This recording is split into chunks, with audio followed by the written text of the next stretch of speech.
not play in. It's a play out game preview. Day that the Warriors owner says we will never be relevant. We will never go away. We will never bottom out. The Warriors and Lakers got together post All-Star break. The Warriors put it on them last night in San Francisco, 128-110. Now, LeBron James didn't play, so I think that's a fair caveat to it. But maybe a little preview of what we're going to see in the 9-10 game. Good morning to you. Hey, Merry Friday. Oh, it's the opening drive on 95.9 FM and AM 610, the Sports Animal. Jeff Symbieta, JJ Buck, DC. How y'all living? I'm fantastic. Yeah. I actually watched a little bit of that Iowa-Indiana game last night. Indiana beat them. Yeah, they did, but I tell you what, that place was jacked. Of course. Every time someone shot it, it was something special. Well, JJ knows all about women's hoop skip-ball. It's got him traveling all over the western part of the United States. How you living out there? Where are you, in Laradice? See his lips moving. Might be muted. He could be muted on his side. No, he's not muted. He says he's not. He's shaking his head like, no, I'm good. I'm talking to you. Check, check, check. We here? Now we got him. Look, that's JJ Buck. He's in Laramie, Wyoming. Hello, JJ Buck. Boise, Idaho. Is that where you are? I thought you were in. Where do you go to Laramie today? Yeah, later today. Okay. Well, and then good morning. It's 7:00 in Boise, Idaho. JJ Buck woke up early this morning just to do the show. Sorry. I mean, I could do that all day. How you living? Living good. How was your day in Boise? Solid. What'd you do yesterday? Not too bad. Have you had potatoes yet? Did a lot of work yesterday. Did you? Getting stuff done for Saturday. All right. Trying to Have get you ahead had of it. some potatoes yet? So I can, no. Really? All right. It's like going to Hershey, Pennsylvania and not having chocolate. Isn't it? Doesn't it feel that way? It's like going to El Paso and not having Mexican. Yeah, that sounds pretty accurate. I didn't even know you could avoid it. When I was in Boise, I was like, okay, I'm not eating. Oh, yeah, you are. There's not a lot of potato-specific restaurants. There's not like the Spudge Surprisingly. Factory and you know, the Skin and come on in and get mashed and like Get mashed. they don't have that. It's like, not potato. Be a thing. good sign for the student section. Yeah, hey, get mashed. All right, lots going on. We're getting to the women. It's a big one tomorrow for them. 2:00 here on the Sports Animal tomorrow. They're in Laramie, finishing out their road trip. Well, they'll be in Laramie tomorrow to play the Cowgirls, and then JJ gets to come home and see his family. Lobo Men tomorrow at Air Force. Kenny Thomas will be with us at 9:00 today. We'll kick it with Kenny and talk about the NBA. I understand we're not on the FM. We're working on that. So the FM's down. Thank you for finding us where you found us on the AM, on the interwebs, on Comcast Channel 26, on ProView Network's YouTube channel, on our Facebook page, the OD in the AM, wherever it is that you found us. Appreciate that. Another little bummer, JJ, the phones are down. So while you have the phone number at 505-246-0610, the way to use that today until further notice will be as a texting device, and appreciate you playing with the show that way. But you can text the show at 505-246-0610. Emails are, I believe, still working. I mean, a little slowly today. The internet's real slow. But we're working. Jeff at sportsanimалabq.com, JJ at sportsanimалabq.com, and just a little behind the curtain stuff, JJ, while you're in your climate control room.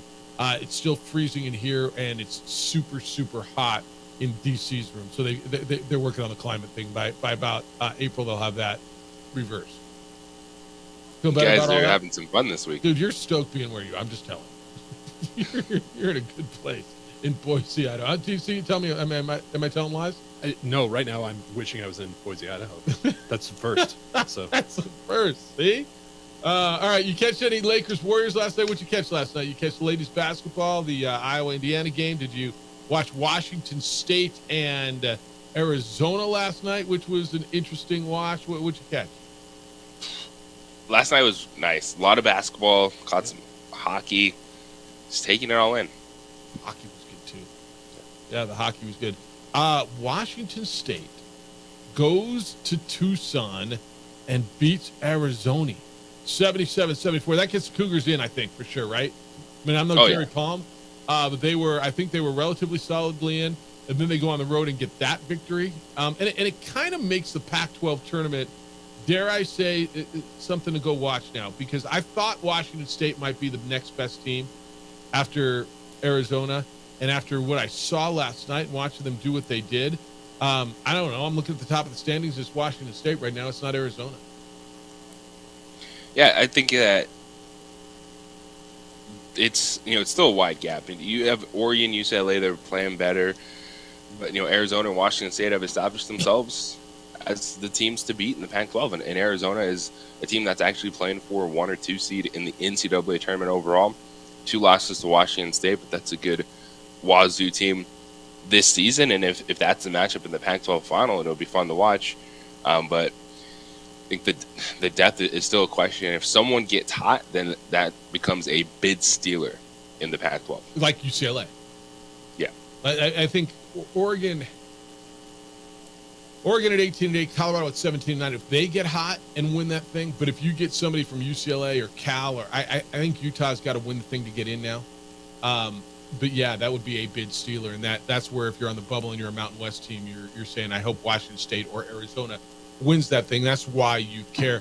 I look at Washington State, and they have one bad loss, and that's Santa Clara. They lost to Chris Jans at Mississippi State early, and they went on a run against not the best competition, although they did beat Boise State, which is a good win. But their losses to Utah, Colorado, Oregon, Cal. They won like 9 in a row, dude. Yeah, I couldn't help but watching that last night. And there was a part of me, because I watched the Mountain West so closely, and knowing that there's a scheduling alliance with the 2 PAC schools, the Oregon State and Washington State scheduling alliance for football in the Mountain West. JJ, I'm not gonna lie, there was part of me that was wishing that Oregon State and Washington State would have also taken basketball to the Pac-12 or to the Mountain West next year instead of they're going to the West Coast Conference. And I don't know why they did that. I don't know if they think the travel's better. It just that behooves me. I never really had that conversation with anybody about why they did that. They get Gonzaga and they get, but why they did that, I would have loved to see Washington State and Oregon State in the scheduling for the Mountain West next year. And maybe it's a travel thing for the other Olympic sports, because that's where they're going with all their Olympic sports for the time being, and just to try to see what they want to do, and they'll try to rebuild the Pac-12 in a couple years. Yeah, and then I think certainly that's their intent, is to rebuild the Pac-12. And I think you're probably right when it comes to that, as far as, because instead of having to come to Albuquerque and go to any of the mountain schools, them being situated where they are in the Pacific Northwest, their furthest travel, I mean, they do have to make the Hawaii trip, right? No, they don't. Not in the West. That's the Big West. They're big. I'm looking at it. Their furthest trip is Southern California, San Diego. So, I guess that's why they did that. But I'm just telling you, watching that, you would have liked it. I mean, you'd go back to Corvallis. You never been to Pullman. You'd have got good trips out of this thing.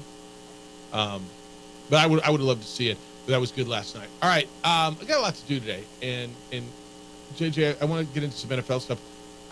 When we get back, and I certainly want to we didn't hit this yesterday, the Justin Fields story. You got the sound still from that? Or that's not working either? JJ, the computer that plays sound, we can't use that either. So no phones today. But I promised you we're going to deliver you a hell of a show. Without phones and without being able to play you back with sound and without being on the air on the FM. But we're going to give you a really, really good show today. When we come back, JJ, I want to get into Justin Fields a little bit. And what he said, how he said it, because I think I've got a little bit of a different take on where a lot of the conversation was yesterday. So we're going to get into that, and the punt god has a chance to play in the NFL, a really nice chance as well. We'll do that. JJ's in Boise. We are in downtown Burque. Thank you for finding us wherever and however it is you found us. It's the opening drive on a Friday on 95.9 FM and AM 610, the Sports Animal. Makes a little sports analysis, pop culture. We would like to thank the following sponsors for making this broadcast possible.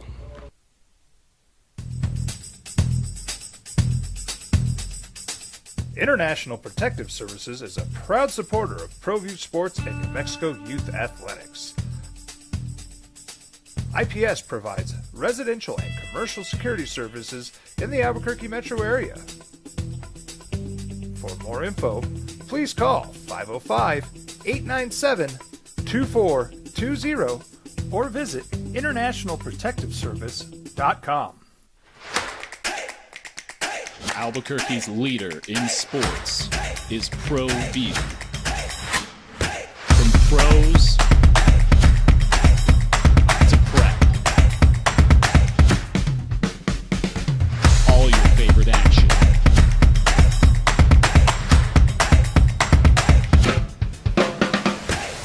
All your favorite talk shows.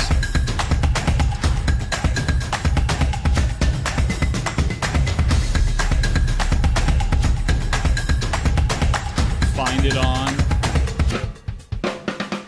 ProView Networks. What's going on, Lobo Nation? Ja'Cory Krosky-Mir here. And I'm Devin Dampier. The Lobo football team is going through some changes, but we're here to stay. We'll put in the work on the field and in the weight room, but we'll need your help off the field. 505 Sports Venture is leading the charge in the NIL space. And you can be part of it. Shorty, she better than all my intentions. Locked in, shorty, you got my attention. CEO, baby, I get you the business. Touchdown and pay you a visit.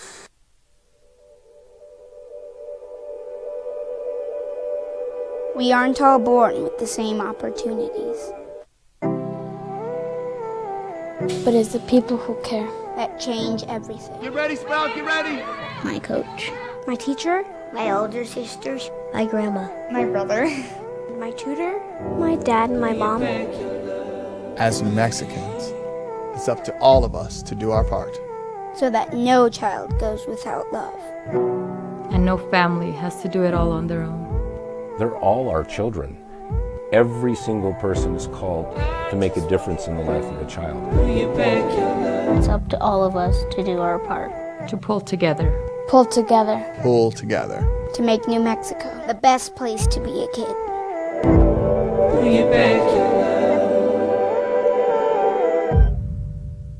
Hi, I'm Steve Stucker here for Dr. Robert Melendez and the Juliet Eye Institute. You may remember me like this, but no more. The glasses are gone. I tossed them months ago because of a brand new procedure from Dr. Melendez known as RLE, Refractive Lens Exchange. The latest technology, the best eyesight I've ever had in my life, and you can check it out by clicking on the link in the description right here.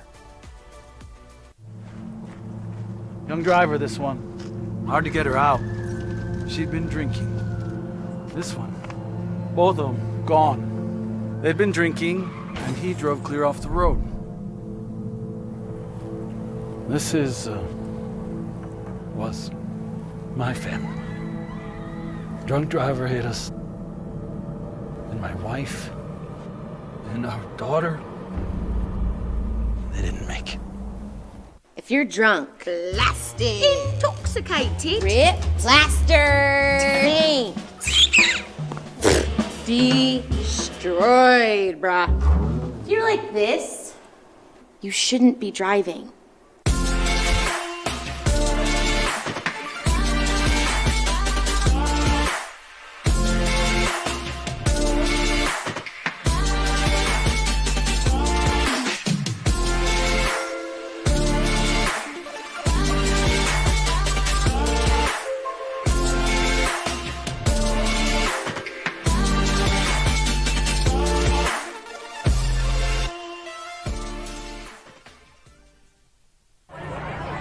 Hey, look! It's Dwight Goodman! This place is hot.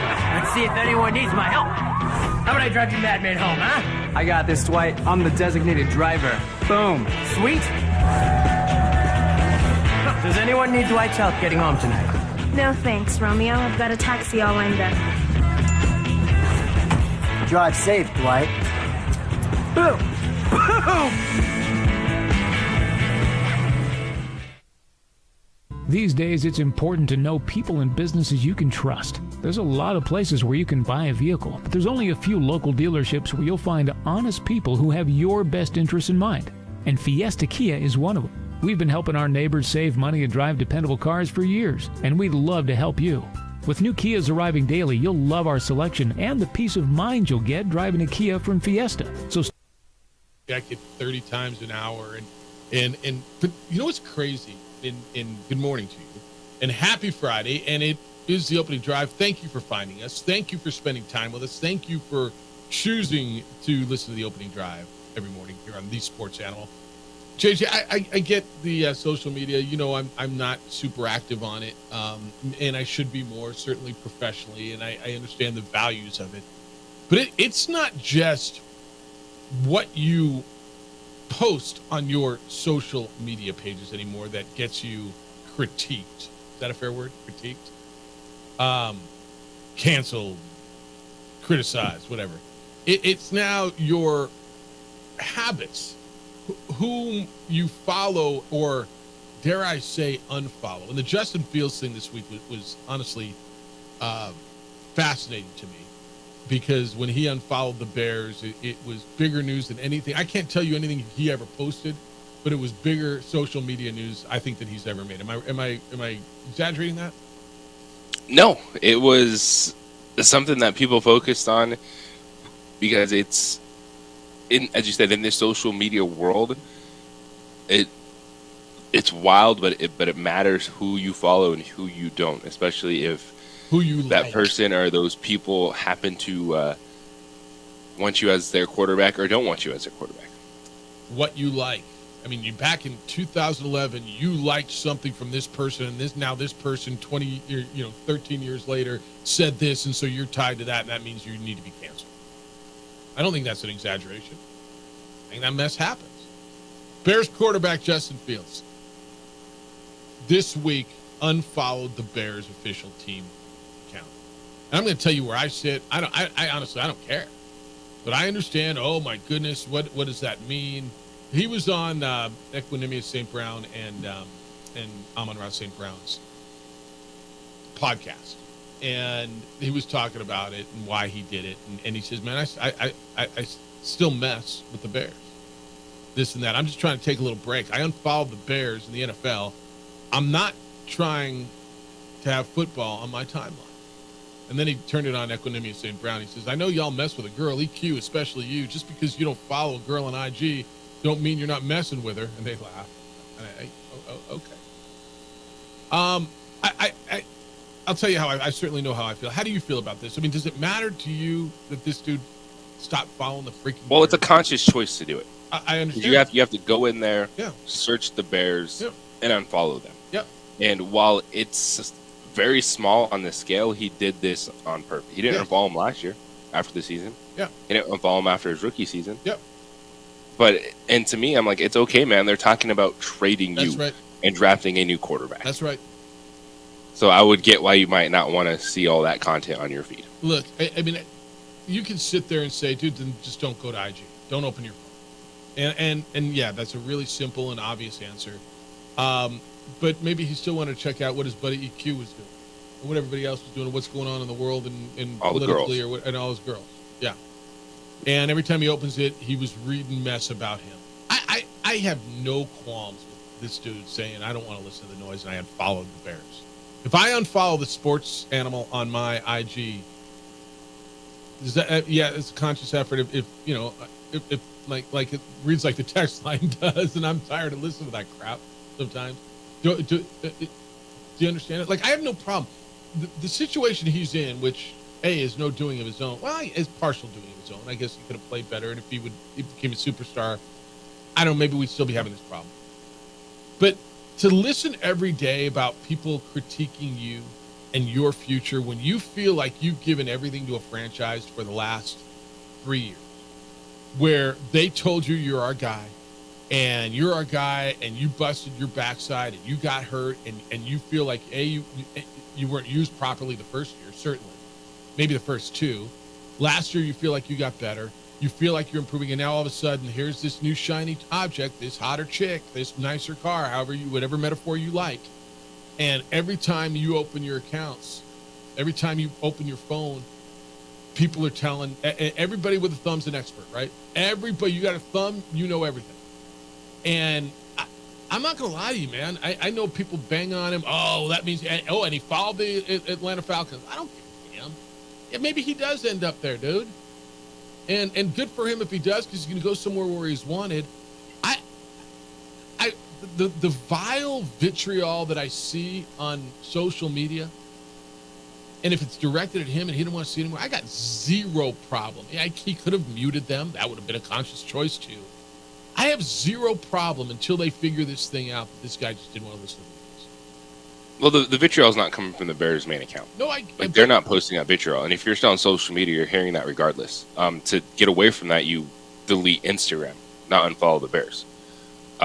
But this is one of the like lowest level, easiest things you can do. That makes sense to prove your point. I'm following the Bears on social media. Like it's one that it makes so many people's eyes roll, but it's a conscious effort to do. Doesn't he have a right to a point? He does, but that's not where the noise is coming from. It's not the official Chicago Bears account that's posting all this stuff. If he's talking about noise. But it's not coming through the comment sections there? Well, yeah, he brought that up, that basically anytime he opens it up, he's flooded with DMs and messages and tags just asking, where you going? You coming here? You leaving Bears? Just fans, random people. So that's a social media issue. Well, basically, he said, look, what's he tired of seeing? He says the speculation about what the Bears are going to do. Quote from Justin Fields. It's either keep Fields, we want Fields, draft Caleb. It's like, bruh, man, I'm tired of hearing the talk. I just want it to be over. End quote. I get that. And look, there's another part of it that says, look, man, it's a business, and this is part of the business. And I understand that too. And you got to be professional about it. But I don't know, is being professional about it now, you can't unfollow something on social media. Like I said, man, personally, I have zero problem with this guy unfollowing the Bears. And I think this sorts itself out in the next week, maybe 2 weeks. Maybe he gets traded to Atlanta. That's where all the hot talk is now. Maybe he doesn't. Whatever. But if he's trying to make a statement, I got no problem with him making a statement either. I don't. But this is one, too, where if I'm Justin Fields, I'm like, all right. So you're saying that this team was heading in a good enough direction that you're keeping that coach around? Mm-hmm. You're keeping Matt Eberflus around? Mm-hmm. But I'm not going to be part of it? I understand that frustration. The uncertainty, too, from him. And, part of it is that's a life as an athlete. It's not easy, but you're going to have to deal with the speculation. And the fact that, we saw how good C.J. Stroud was last year, but C.J. Stroud, Bryce Young, that class was not talked about like Caleb Williams has been talked about.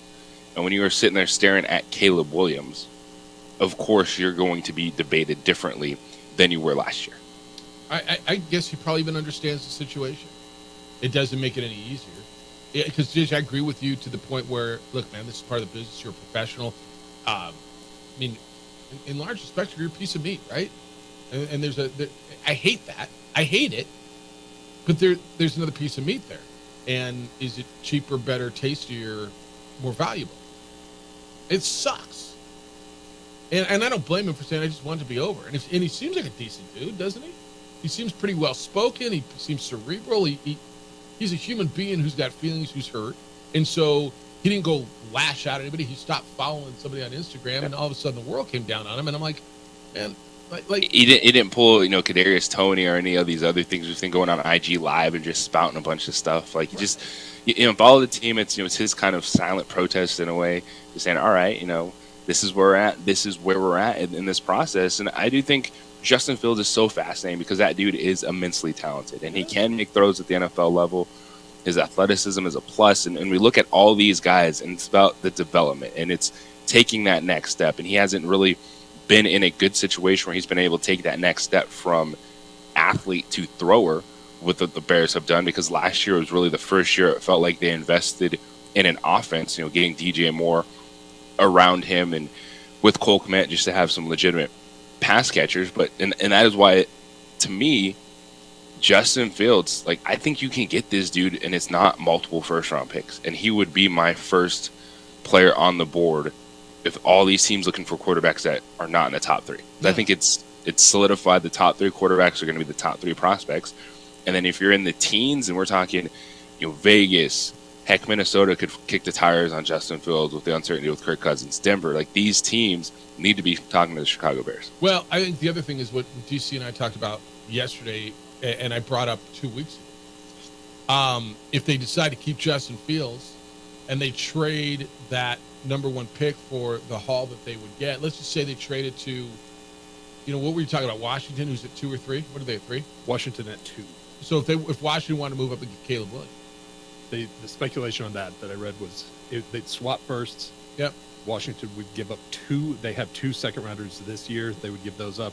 And then a third-rounder either this year or next year. All right. So now you have the 2nd pick. And then somebody like, as you're talking, the Raiders would move up from 11 or wherever they are. Now you're getting next year's. So you already have number 9, right? So you just loaded up. You got number 9. Then you just added, now you got 3 second-round picks.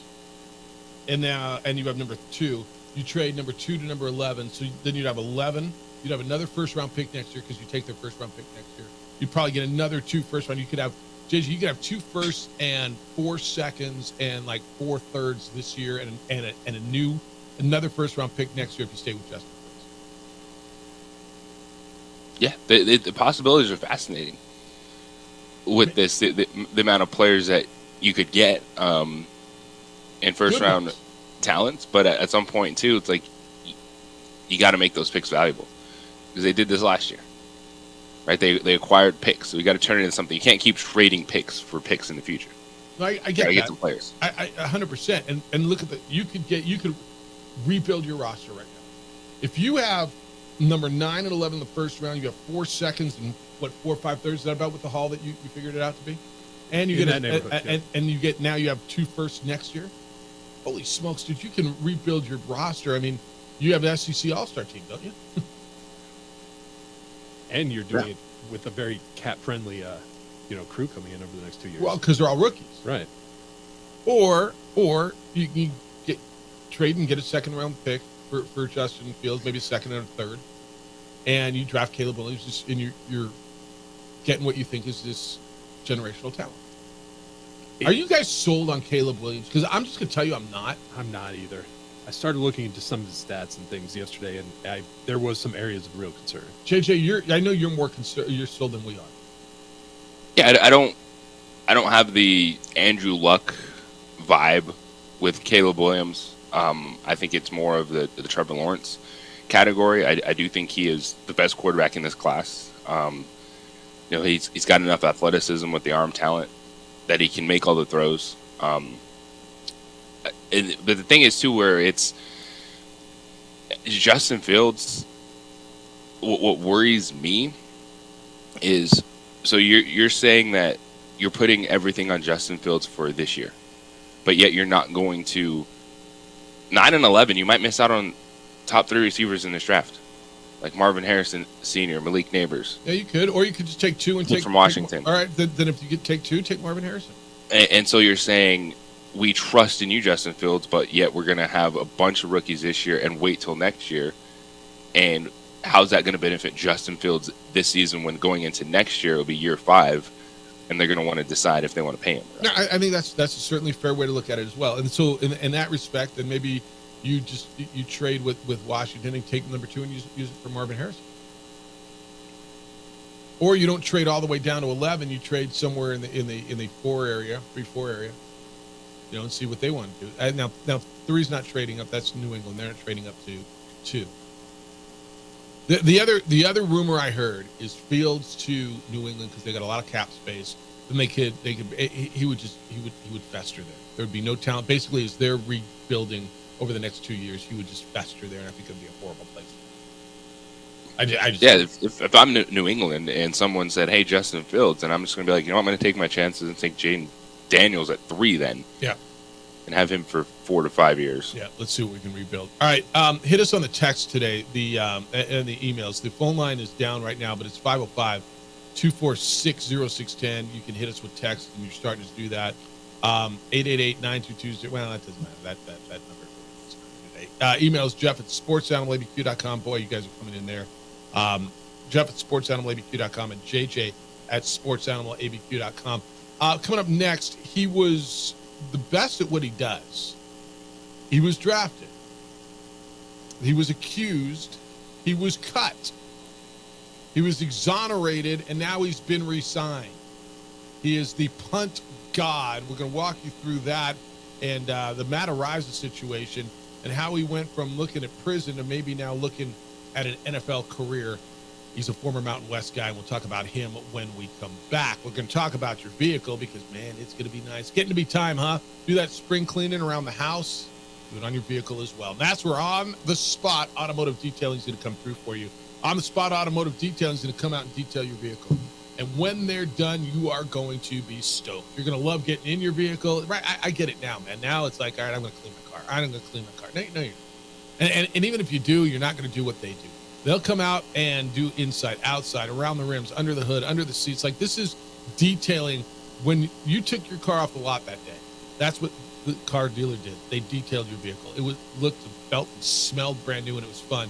That's what On the Spot Automotive Detailing will do for you. It's a great gift if you're looking for graduations are coming up, birthdays, all kinds of stuff.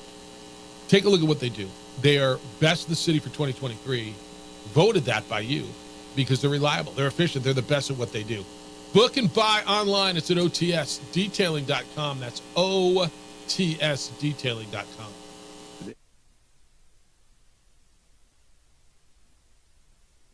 We would like to thank the following sponsors for making this broadcast possible.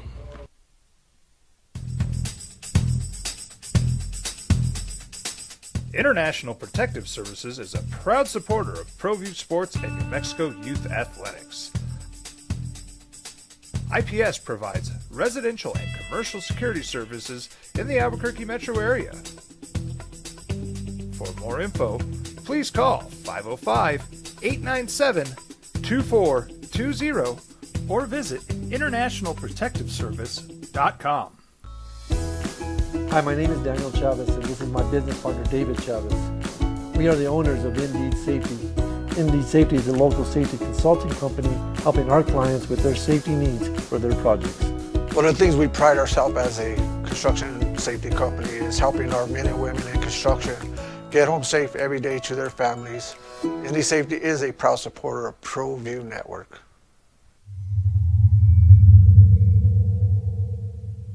Hi, I'm Steve Stucker here for Dr. Robert Melendez and the Juliet Eye Institute. You may remember me like this, but no more. The glasses are gone. I tossed them months ago because of a brand new procedure from Dr. Melendez known as RLE, Refractive Lens Exchange. The latest technology, the best eyesight I've ever had in my life, and you can check it out by clicking on the link in the description right here.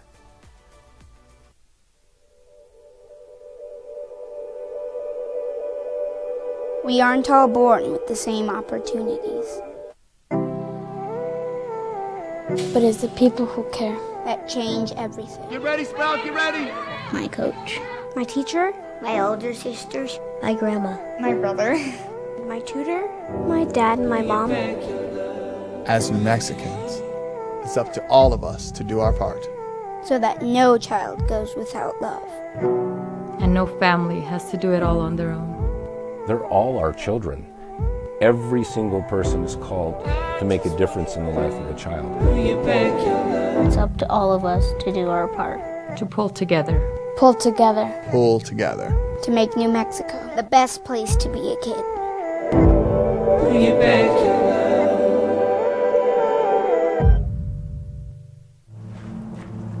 Young driver, this one. Hard to get her out. She'd been drinking. This one. Both of them gone. They'd been drinking, and he drove clear off the road. This was my family.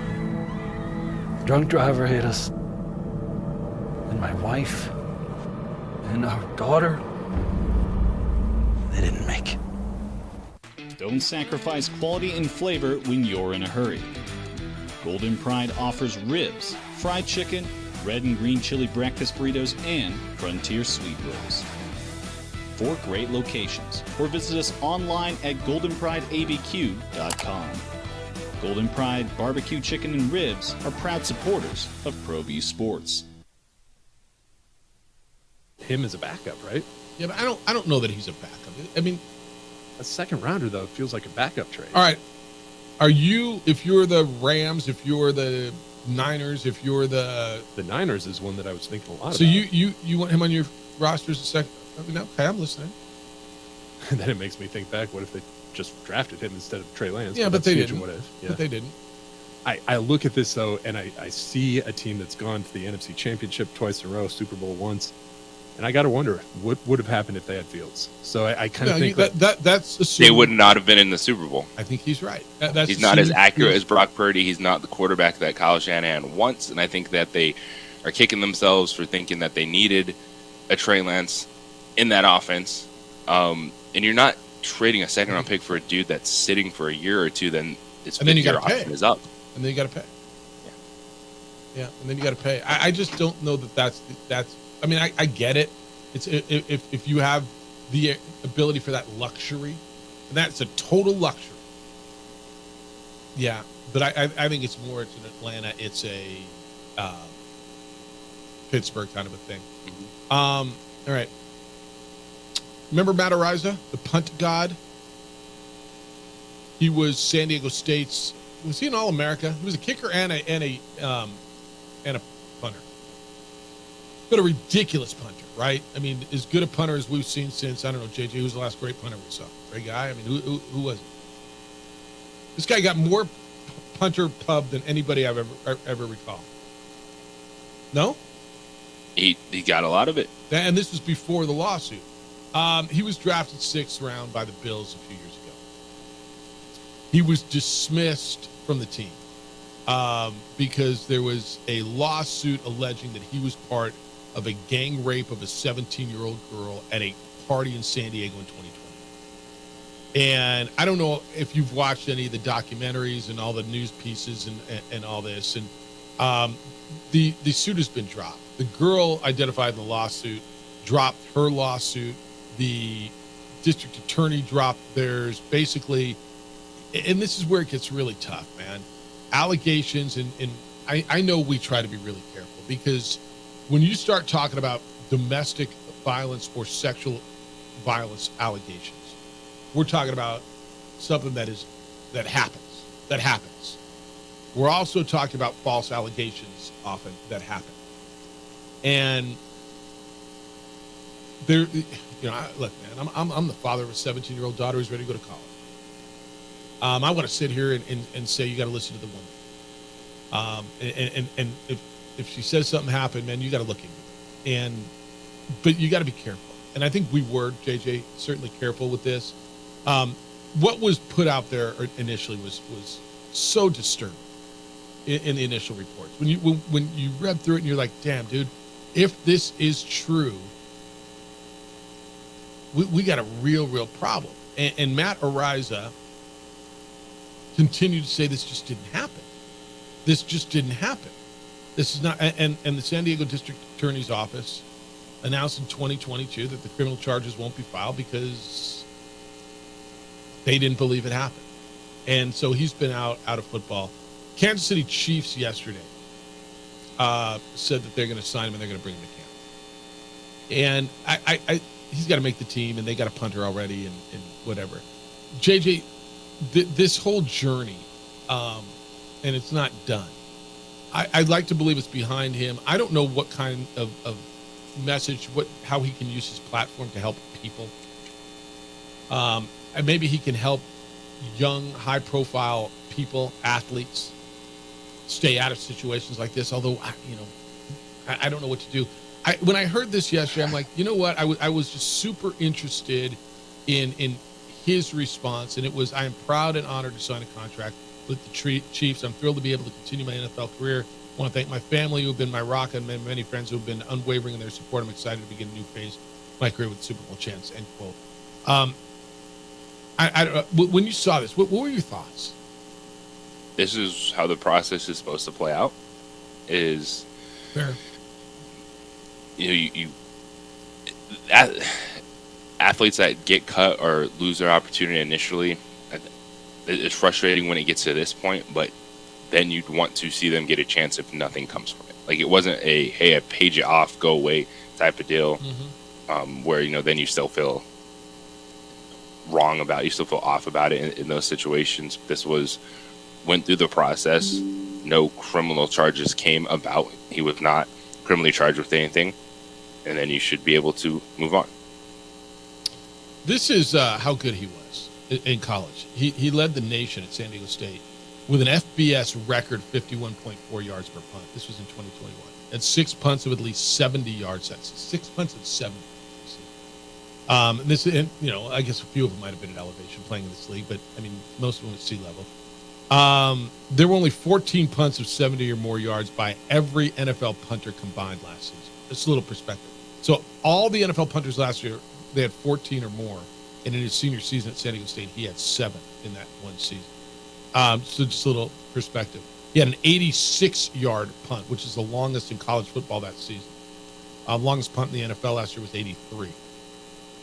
And he was a kicker. Like he was really, really good. I guess you're right, JJ. This is how the system's supposed to play out. I also think this is one of those, and every case isn't the same. But I know we've had these conversations, and we talk a lot. If I was accused of something like that I didn't do, I think I'd be screaming from the rooftops I didn't do it. Right? And he basically did that.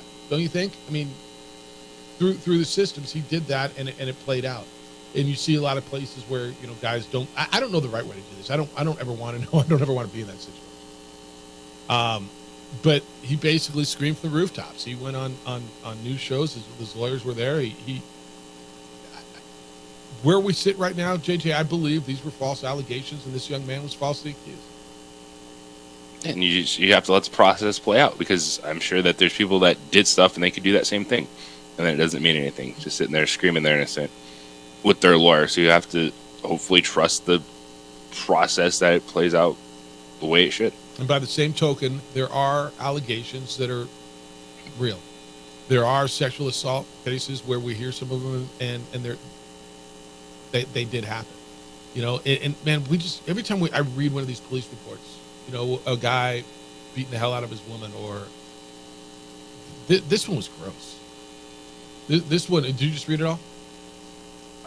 I have a daughter in that same age range, so I was pretty familiar with this the whole way through, and it's very disturbing. Yeah, but what they went through over the last 3 years, it didn't happen. All that stuff we read that we were sickened by, and thought what we thought of this young man, and played out. I mean, yeah, he was at the party, but it sounds like he left before anything ever happened. And everybody attested to that, and the young lady dropped the lawsuit. I just, man, I feel, if in fact it's the way it is, man, I feel that this young man had to go through all that. Because it cost him a lot of money, it cost him a career, it cost him his reputation. He's always going to be, oh, that's that dude. Because how do you get your reputation? I mean, go out, play hard, don't mess up. But you're accused. I guess, you know, Kobe turned it around, right? He did. You know, I'm thinking of guys who've been accused of something like that, who turned it around. It always sticks to you. All right. It's definitely tough to shed. There's no doubt about that. No, it is. It is. All right, 505-246-0610. She scored 24 points last. She's Tiger Woods, dude. She's the headline, not the score. It's the opening drive on 95.9 FM and AM 610, the Sports Hour. This report is sponsored by Indeed.com.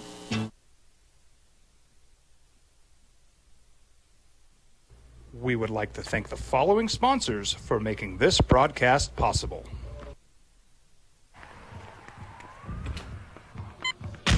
These are more than just the sounds of a safe place to go after school.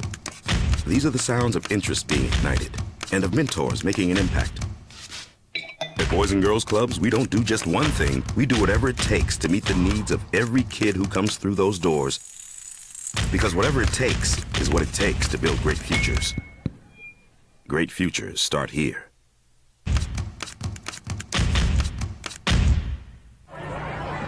Hey, look! It's Dwight Goodman! Boom! This place is hot. Let's see if anyone needs my help. How about I drive you madman home, huh? I got this, Dwight. I'm the designated driver. Boom. Sweet. Does anyone need Dwight's help getting home tonight? No thanks, Romeo. I've got a taxi all lined up. Drive safe, Dwight. Boom! Boom!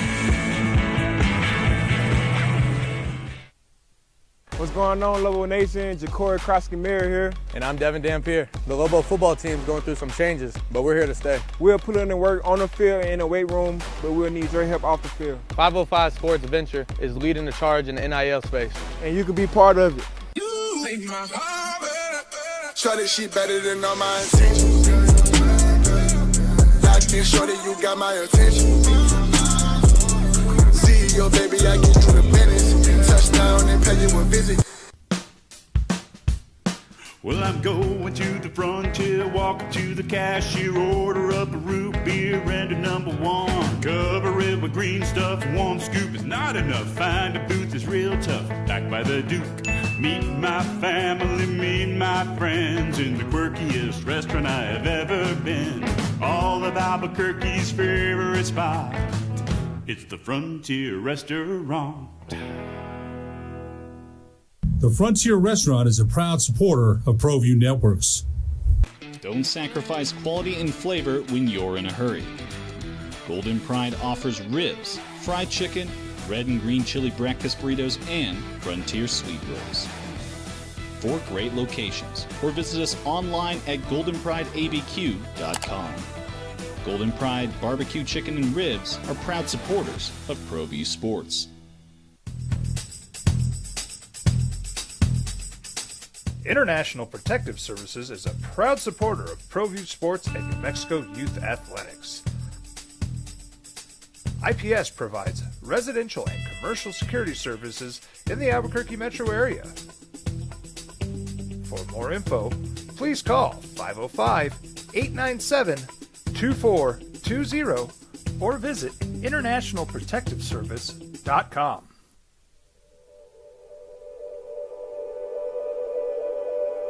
We aren't all born with the same opportunities. But it's the people who care that change everything. Get ready, Sprout, get ready! My coach, my teacher, my older sisters, my grandma, my brother, my tutor, my dad, and my mom. As New Mexicans, it's up to all of us to do our part. So that no child goes without love. And no family has to do it all on their own. They're all our children. Every single person is called to make a difference in the life of a child. It's up to all of us to do our part. To pull together. Pull together. Pull together. To make New Mexico the best place to be a kid.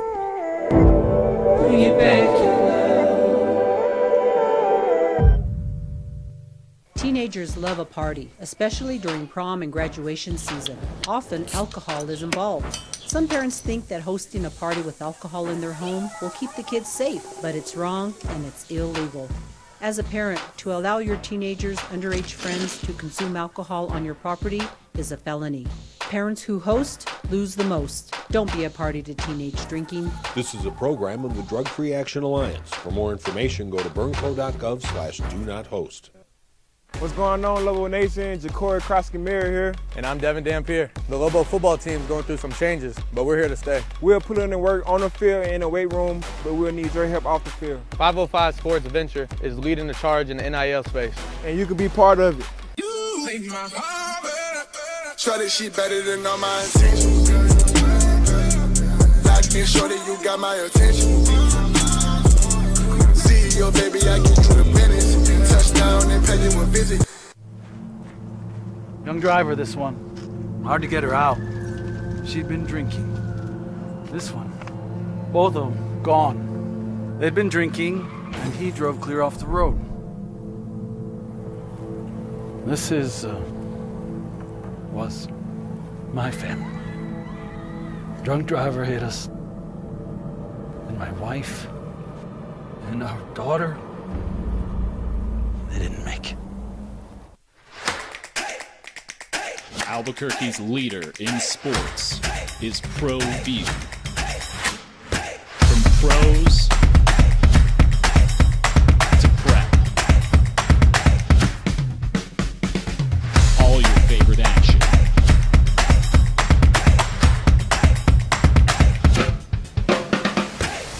All your favorite talk shows.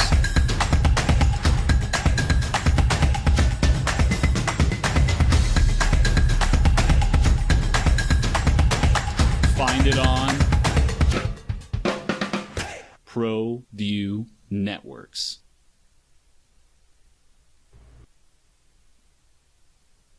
And I was on a content call in college sports call with ESPN. I'm on those every 2 weeks. And saw a lot of the numbers and the rise, the popularity of women's sports, and just the amount of broadcasts, the amount of games that are on, and what the viewership is. It's kind of the point where it's inarguable. Is there any conversation that you know of about Caitlin Clark, Iowa? Because the game itself has risen, but to have a star like her, the high tide raises all ships. I gotta believe it's done great things for every women's basketball team in America. I think the fact that we've been able over the last few years to have kind of bases of the game has really helped. When you look back at Sabrina Ionescu, did that in her time. The Caitlin Clark over the last few years, Angel Reese last year at the very end with LSU winning. Like that, there's been able to be multiple faces. I think that's a good thing for the sport. It shows the talent, shows the high level of talent is there and continuing to develop. And with Caitlin Clark, I know it's one that welcome to stardom. It rubs people the wrong way. That's why so many people like to go after Caitlin Clark. But it's also one where you should talk about the leading all-time scorer of your sport. That should be a headline. Even if they lose, it should be this player did this. But then let's talk about how Indiana beat them. Because what Caitlin Clark did, it wasn't one of those 6-year runs assisted by this. No, she beat Kelsey Plum's record in 13 games faster. So this is a legitimate all-time scorer. Yeah, and that's kind of why I'm saying she's Tiger Woods. The headline as I was coming in this morning, Caitlin Clark had 24 points in front of a sold-out crowd. Indiana beat the fourth-ranked Hawkeyes 86-69. 17,222 on the road. That was the attendance at Indiana last night. 17,222 for women's basketball. I mean, don't tell me it's not resonating. And I'm going to guess if she came here, JJ, what would we get? Would we sell the pit if Caitlin Clark and Iowa played the Lobos Saturday? Well, for some it'd be too early or too late or too Saturday or it's too hot in the pit. But the people that would go, would we sell a place out with Caitlin Clark? It's a great question. So, then the best, she's unreal. Have you seen? I know I asked you this, and some places no. San Diego State and San Jose State, you went for those kids' game. Any increase in attendance in women's basketball? It's been about the same around the Mountain West Conference. Yeah. The places that get a decent crowd, still get a decent crowd. Certainly Vegas. Yeah, they pretty much fill up Cox Pavilion consistently, and that's about 2,000 a game. You know why? With that team. You know why? Because they're really good. Because they win. It's amazing, DC, what winning does. There was a time, and I know you're going to laugh at me. JJ, you remember it, but DC, the women were getting, there were a couple of games a year, they'd get 12,000, 13,000 people in the day. They went to the Sweet 16 back in, with Don Flanagan was the coach here. The history of the women's program here is it was dormant. And they brought it back in the 90s. Mo Eckroth was the first coach. They had 2 really bad seasons. And so they hired a guy named Don Flanagan, who's a high school coach. He was, JJ, something like, I don't know, 800 something in 7, like one of those crazy high school records. He was at El Dorado. And so he went from El Dorado High School and took over the ladies program. And within a few years, they were in the NCAA tournament. And the fan base just started to rally and get bigger and bigger. And they went to the tournament a number of years in a row, had some really, really, really good teams. And some of those young ladies are now all professionals and moved on, but they became stars in this community. And Lobo women's basketball in the pit was getting anywhere between 8,000 and 12,000 people regularly on it. That is so impressive. Yeah, no, it was insane. They were winning at a clip that, I mean, and then Don had a few down years. He retired. He's still around. Great dude. His assistant Yvonne Sanchez took over for a few years. They fired her, and then Rob Bradbury's been here. What? Mike's been here 7 years. JJ. This is year 8. It's still 8. And they've been They haven't been to the NCAA tournament since. They've been to the NIT a number of times. But yeah, that's the history. It was something like I'd never seen before in women's basketball. And this community, and there's still a lot of people, obviously, who love it. Like, this is one of those few places where you get a good crowd. You know, a good crowd. What have you been getting? About 4,000, 3,500? Yeah. On the weekends, you can pop 5. Yeah. For women's basketball. And then they'll have by far the best crowd at the conference tournament. And that's when they used to run the conference tournament, men's and women's concurrently. So now they run the ladies first and the men's second. So the UNM crowd, you'll see this in the Mountain West tournament. The UNM crowd will be the biggest. San Diego State and Wyoming will also have good crowds, and obviously Vegas, because they're there. But UNM's crowd takes over that place. And so they would all come, all the men's people would come out for the women. So it would be like a home game. They would have 5,000, 6,000 fans at the Thomas and Mack Center for a Louisville women's game. It was fun. Good days, man. But yeah, women's hoops is making a big comeback. Hey, when we come back, JJ, DC and I have been talking a little bit about the Caleb Williams thing more. Want to get your thoughts on what's going to be the first pick of the draft, and why he and I aren't as sold as many, but then again, we're not NFL scouts. Opening drive, you can get in today on the text line, 505-246-0610. Emails, Jeff at sportsanimалabq.com, JJ at sportsanimалabq.com. Kenny Thomas will be here in an hour. 9 o'clock, we'll kick it with Kenny to talk some hoops. On the opening drive on 95.9 FM and AM 610, the Sports Animal.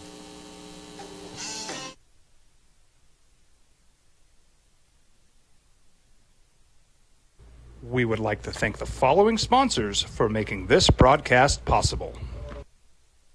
What's going on, Lobo Nation? Ja'Cory Krosky-Miller here. And I'm Devin Dampier. The Lobo football team is going through some changes, but we're here to stay. We'll put in the work on the field and in the weight room, but we'll need your help off the field. 505 Sports Venture is leading the charge in the NIL space. And you can be part of it. Shorty, she better than all my intentions. Locked in, shorty, you got my attention. CEO, baby, I get you the business. Touchdown and pay you a visit. ProView Networks would like to thank the following sponsors for making this broadcast possible. Hans Whitler Automotive, German car maintenance and repair in Albuquerque, New Mexico.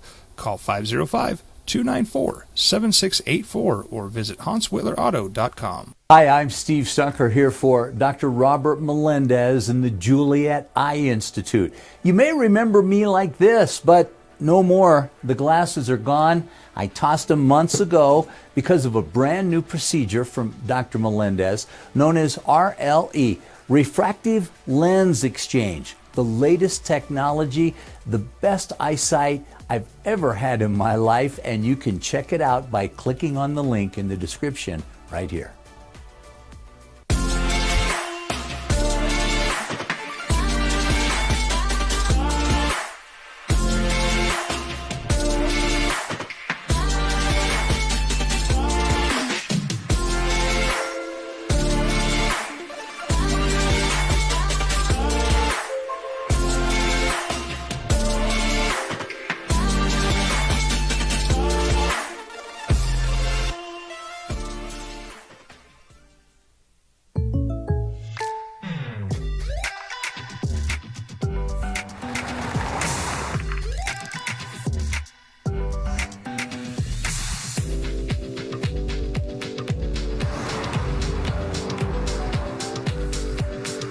Surprisingly great rates? Contact your local State Farm agent today. If you want the real deal, call State Farm agent Marty Size in Albuquerque today. Like a good neighbor, State Farm is there.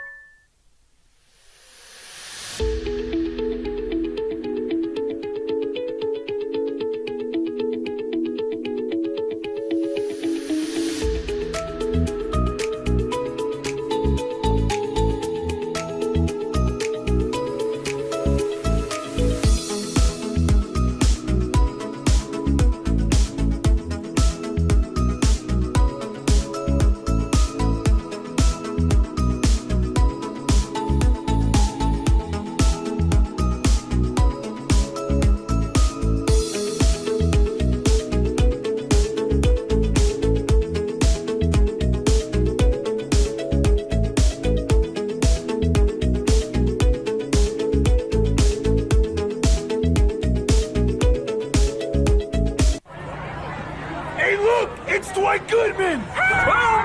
This place is hot. Let's see if anyone needs my help. How about I drive you madman home, huh? I got this, Dwight. I'm the designated driver. Boom. Sweet. Does anyone need Dwight's help getting home tonight? No thanks, Romeo. I've got a taxi all lined up. Drive safe, Dwight. Boom! Boom!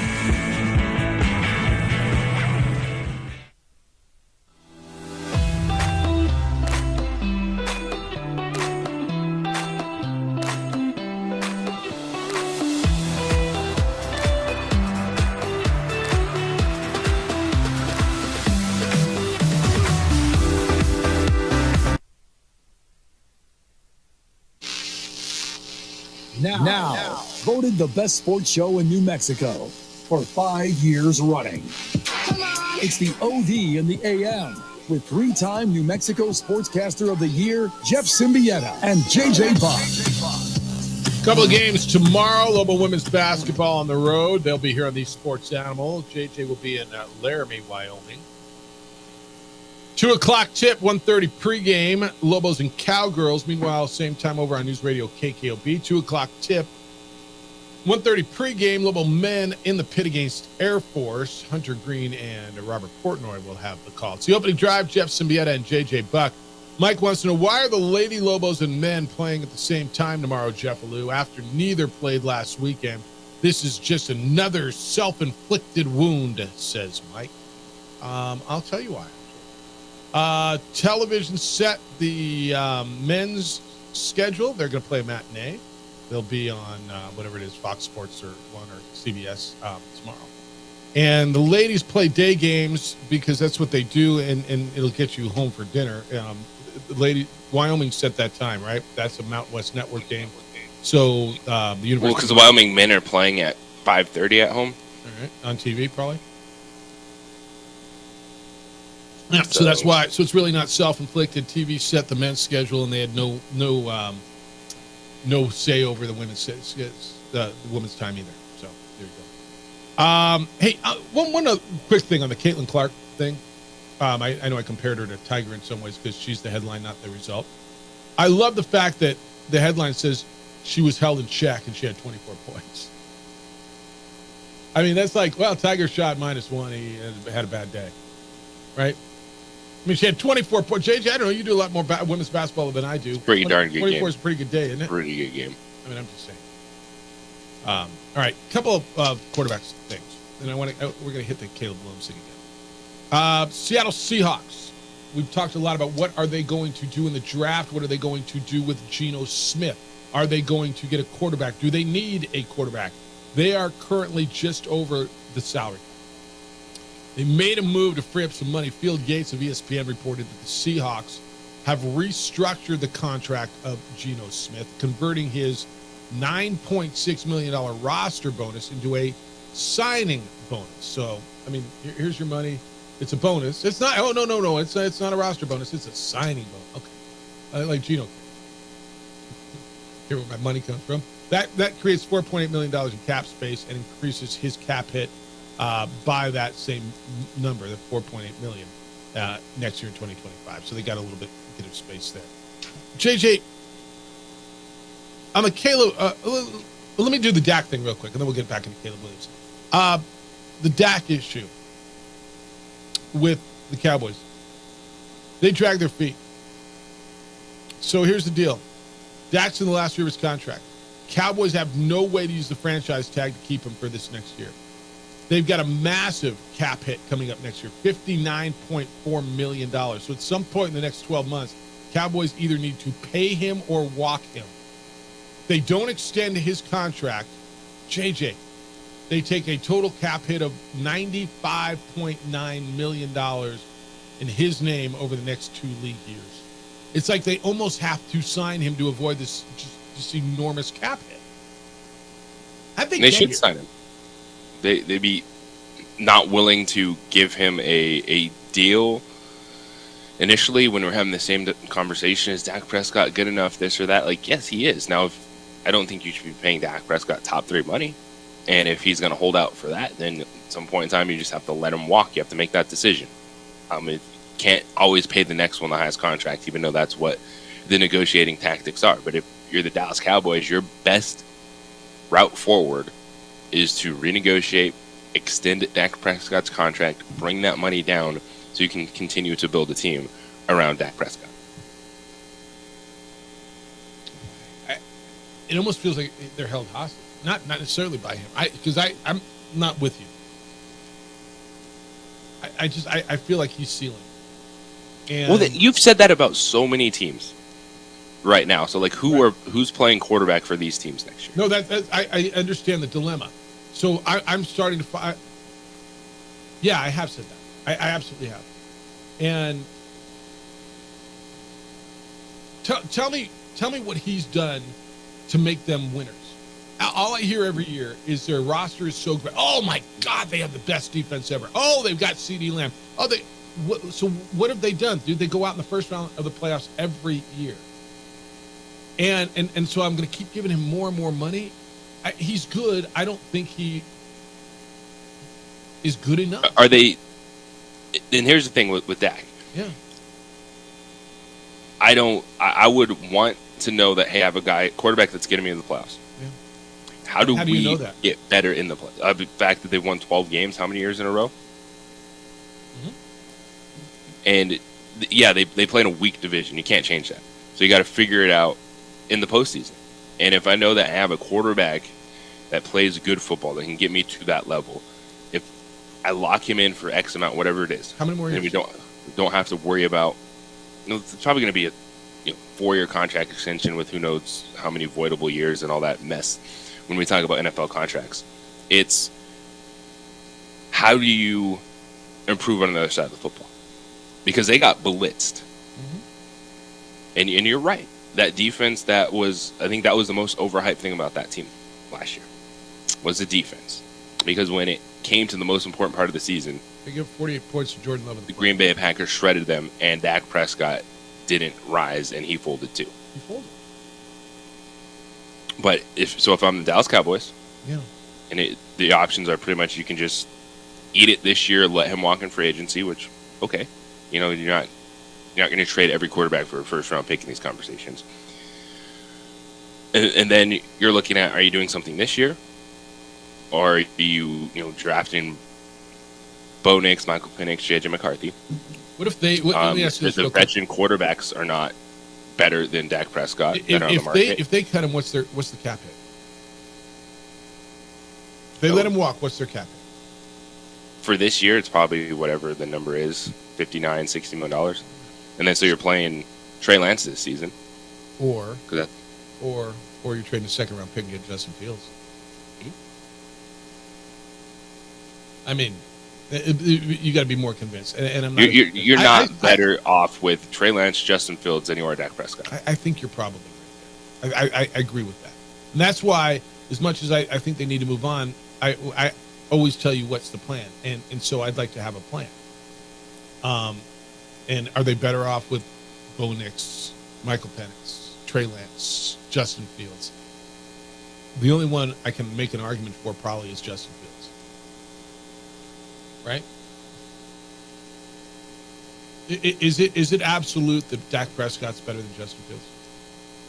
Yes. Right now he is. Yes. Over the next 3 years, is it absolute that Dak Prescott's Would Justin Fields be fun to watch? As a Dallas Cowboy, absolutely.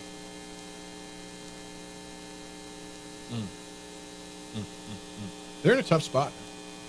They really put themselves in a tough spot. All right, on the Caleb Williamson. So,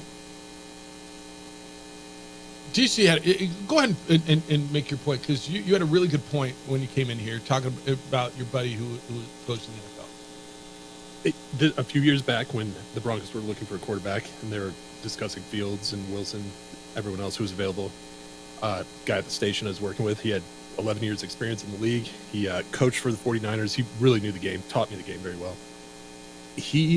I kept bringing up arm talent because I kept seeing videos that were selling me on Zach Wilson, to be honest. And I brought that Zach up. Wilson. Yeah, it's true. But he told me that if arm talent is the first thing that they're bringing up, and that he's probably got huge gaps in his game. And he just pointed out the fact that, hey, you know, I'm a 40-year-old guy here. I can throw it pretty far. I probably have arm talent, but I have no business on an NFL field as a quarterback. And it always kind of stuck with me. And that's when, like, everything I read about Caleb Williams starts with arm talent, and that's why I find it a concern. So, JJ, DC pointed out a couple things. In college, because his offensive line was so good, he was holding the ball, getting rid of it, average 3.7 seconds, where in the NFL it's like 2.7 seconds. You got to get rid of it, or you got somebody eating you up. He's really good getting away and getting out of the pocket. Well, is he going to be that good against NFL talent every day? USC lost 5 of their last 6 games. And they put up a lot of numbers in a lot of those games. They lost by putting up, they lost 48-20. Then they put up 32, 49, 42, 27, and 20. He opted out of the bowl game against Louisville. They bring in a freshman who'd never played before, throws 5 touchdowns. The team rallies around him, and they win 42-28.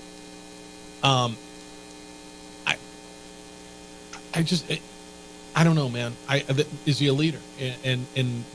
I know Lincoln Riley loves him, but there's just a couple of the off stuff, the intangibles, because I agree with you. He's got a great arm, and everybody tells me he's great. There's just a couple of points where I'm not as sold as everybody is. Which is what you should do. This is the process. This is not an exact science. None of these guys that we talk about, and how long have I been screaming it this season, telling you tanking for a player does not guarantee you anything because we don't know. But I also think that this is a time of year where all of us, sports fans, talking heads, have to be careful because we're going to overanalyze. Like, Caleb Williams is the best quarterback in this class. He's not Zach Wilson. He did not make one throw at a pro day where then everyone all of a sudden starts talking about his arm talent. Like, you look at his completion percentage, plays he made. Like, I think it's fair to question maybe his leadership and character. Like, what happened, man? Like, you're at USC, the number 1 overall prospect, people love you, and this is how you finish the season. Like, those are fair things to evaluate. But I'm also not going to talk myself out of a quarterback. You know, when we look at how many of these good quarterbacks play on stacked teams. Like, how much time did Joe Burrow have to throw when he was at LSU? Or Justin Fields at Ohio State? Fair enough. So did Zach Wilson not at BYU? But you're right. I think it's just one piece of the evaluation, or 2 or 3 or 4. Yeah, I think all that's right. Because I'm playing. If I'm Chicago, I'm thinking about the long game right now. Like, I like Justin Fields, but in the things you talk about, the dude's completing 61% of his passes. And so if I'm saying that I'm going young for the next 2 years, staying with Justin Fields, how does that make him better? If you're playing the young game and you just want to build, then to me, that means you go with Caleb Williams. Yeah, and the young game means you're going to be really good in young. And I look around and what young guys If you get it right. If you get it right. And but if I do it, I'm going to trust myself, right? Because you haven't gotten it right the last 2 years with Justin Fields. But if I can find Puka Nacua and Sam Laporta and Jahmyr Gibbs and first-year guys and offensive linemen and defensive studs. No, you're right. I'm not sure I know the exact answer because I see both sides of this. I'm just not. To me, it's not as slam dunk convincing because I'm not as sold on Caleb Williams. And I guess maybe I took a step back on the Trevor Lawrence thing. It's taken a long time. I still think Trevor Lawrence is going to be good. I do. I think he was hurt this year. I think he's going to be good. But DC, you brought up the character stuff. I don't know. Leadership. I don't know. And I guess that's where all the interview process is coming up. Red Zone at 8:30. You want to do that? 505-246-0610. I know our phones are down. I know we're off the FM, but thanks for finding us wherever it is you found us. On the AM, on 610, on the app, on the interwebs, on ProView Networks, on our Facebook page, the OD and the AM, wherever it is you found us. Appreciate that. We'll do a Red Zone coming up at 8:30 this morning. Kenny Thomas will be here coming up at 9 o'clock. We'll go through hoops with him, the NBA, the Warriors win last night. I'm interested in his thoughts on Caitlin Clark and the women's game, and then, of course, global basketball coming off the big win against Colorado State. Donnie Big Shot hitting the big shot at the end of the game. The dentist drilling down and performing root canal on the Rams, and so it was a big win. So we'll do all that, and when we come back, I want to get into some more of the quarterback stuff. And JJ, there's a lot of quarterback stuff and a lot of movement with veteran quarterbacks that we got to get into. We'll do that when we get back here on the Sports Animal. For years, I've been telling you about IPS, International Protective Service, offering standing guards, 24-hour patrols to protect home and business. You might not know they also install home alarms, and they've been doing this for years. But if you don't have an alarm in Albuquerque, you are much more likely to be a victim of break. Santa Fe as well. IPS's technology team installs video cameras as well. This records criminals who vandalize or steal company property or home property. Video will help the police in their investigation. And when bad guys see the surveillance, it discourages criminal activity. IPS can set up your business with access control. So the only people authorized to get in are the only ones who do get in. And you can sign up to have IPS monitor your alarm and your cameras. And when they see something on the alarm, or see something on the cameras where the alarm goes off, they're there within 7 minutes to check it. IPS has the manpower, the technology to protect you and your family and your property. You've worked too hard to build what you've got. Don't let the bad guys come in and destroy it. It's a winning combination. Call them at 505-897-2420. 505-897-2420 or ipsglobal.com. IPS is passionate about making Albuquerque and Santa Fe better and safer to live and work.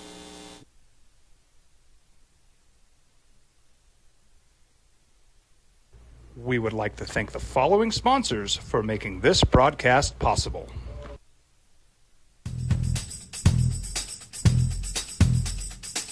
International Protective Services is a proud supporter of ProView Sports and New Mexico Youth Athletics. IPS provides residential and commercial security services in the Albuquerque metro area. For more info, please call 505-897-2420 or visit internationalprotectiveservice.com. I was born in New Mexico. I grew up on these streets. I got in trouble here, and I fought my way back in boot camp. I love New Mexico, especially the people. Now I'm using my training, tenacity, and energy to fight for you. I'm Adam Oki, lawyer, fighter, and New Mexican. I was a local athlete here in New Mexico, so I'm proud to support your local athletes.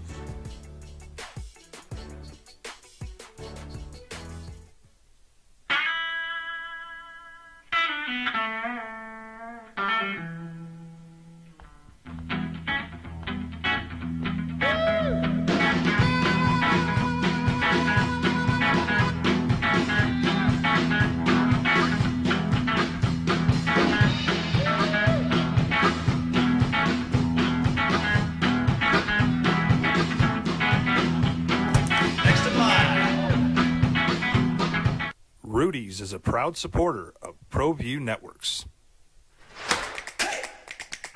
Albuquerque's leader in sports is ProView. From pros to prep, all your favorite action.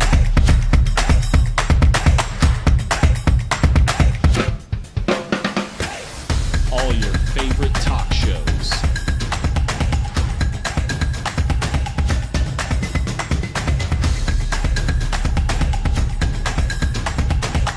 Find it on ProView Networks. Young driver, this one. Hard to get her out. She'd been drinking. This one. Both of them gone. They'd been drinking, and he drove clear off the road. This was my family. Drunk driver hit us.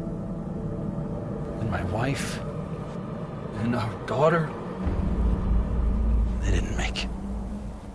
Don't sacrifice quality and flavor when you're in a hurry. Golden Pride offers ribs, fried chicken, red and green chili breakfast burritos, and Frontier sweet rolls. 4 great locations, or visit us online at goldenprideabq.com. Golden Pride Barbecue Chicken and Ribs are proud supporters of ProView Sports. Well, I'm going to the frontier, walking to the cashier, order up a root beer and a number one. Cover it with green stuff, one scoop is not enough. Find a booth is real tough, back by the Duke. Meet my family, meet my friends in the quirkiest restaurant I have ever been. All of Albuquerque's favorite spot, it's the Frontier Restaurant. The Frontier Restaurant is a proud supporter of ProView Networks. Hi, my name is Daniel Chavez, and this is my business partner, David Chavez. We are the owners of Indeed Safety. Indeed Safety is a local safety consulting company helping our clients with their safety needs for their projects. One of the things we pride ourselves as a construction safety company is helping our men and women in construction get home safe every day to their families. Indeed Safety is a proud supporter of ProView Network.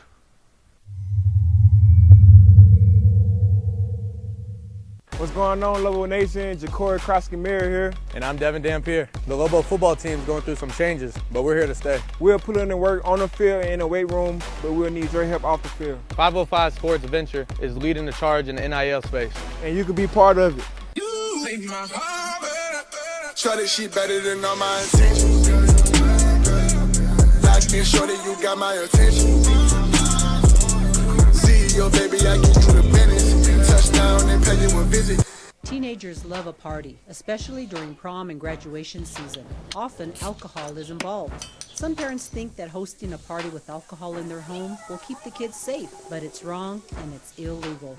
As a parent, to allow your teenagers, underage friends to consume alcohol on your property.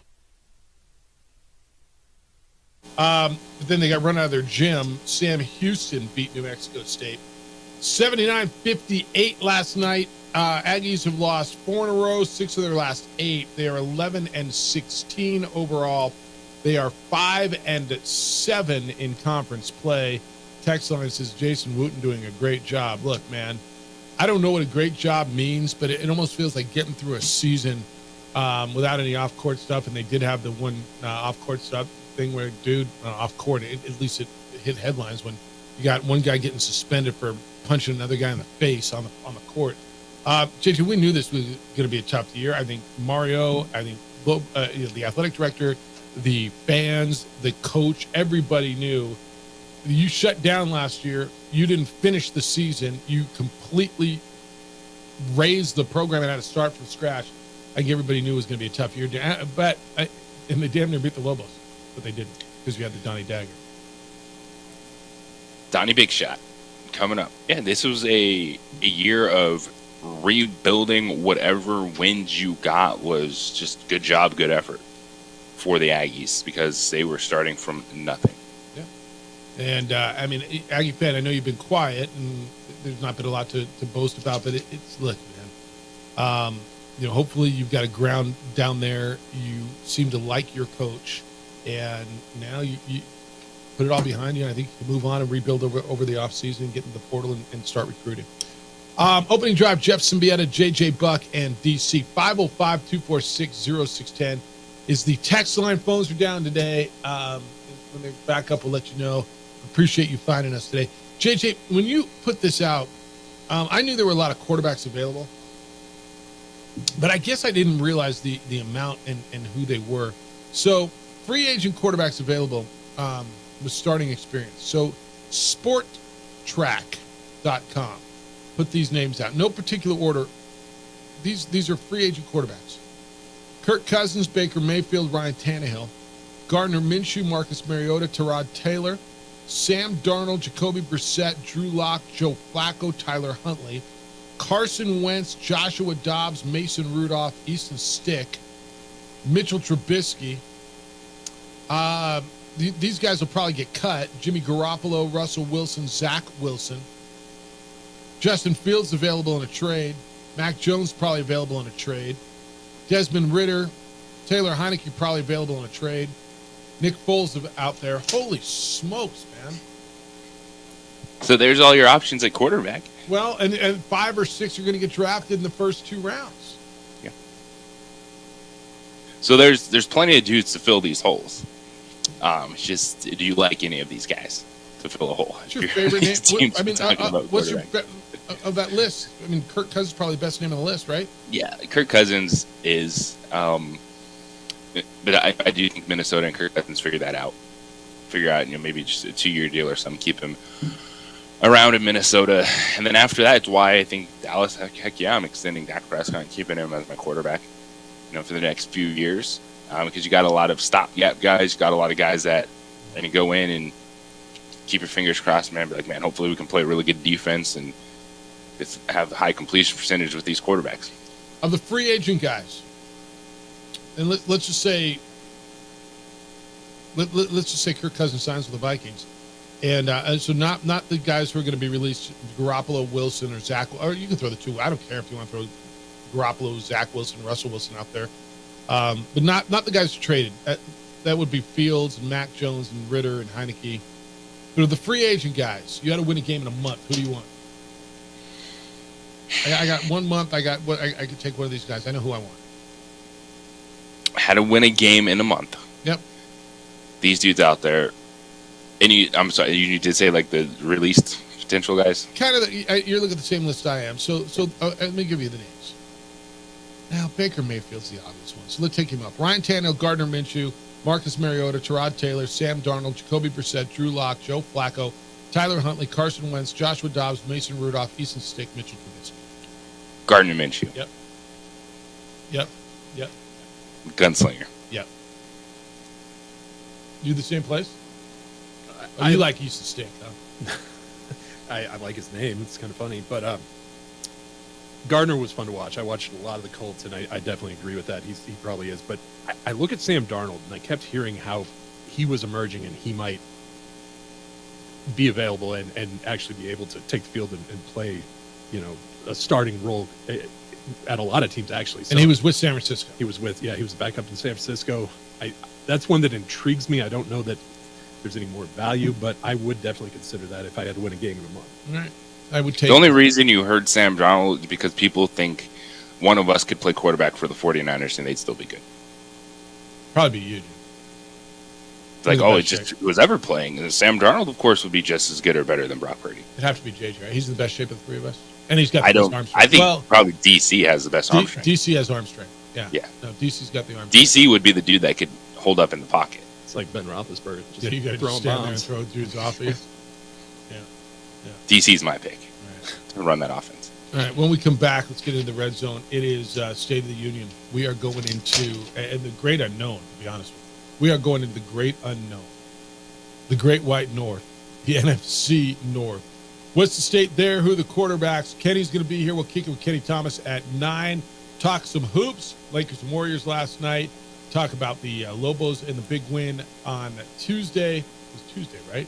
Or was it Wednesday? It was Wednesday against Colorado State. And this Lobo team has done something that no other Lobo team has ever done, not even Kenny's teams. It's the opening drive on 95.9 FM, AM 610, the Sports Animal.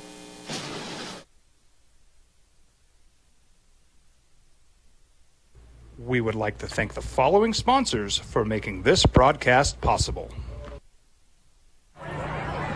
Hey, look! It's Dwight Goodman! Boom! This place is hot. Let's see if anyone needs my help. How about I drive you madman home, huh?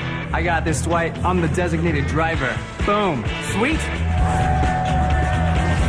Does anyone need Dwight's help getting home tonight?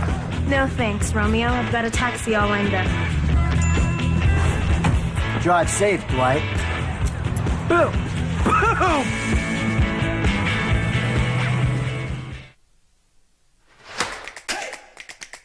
Albuquerque's leader in sports is ProView. From pros to prep, all your favorite action.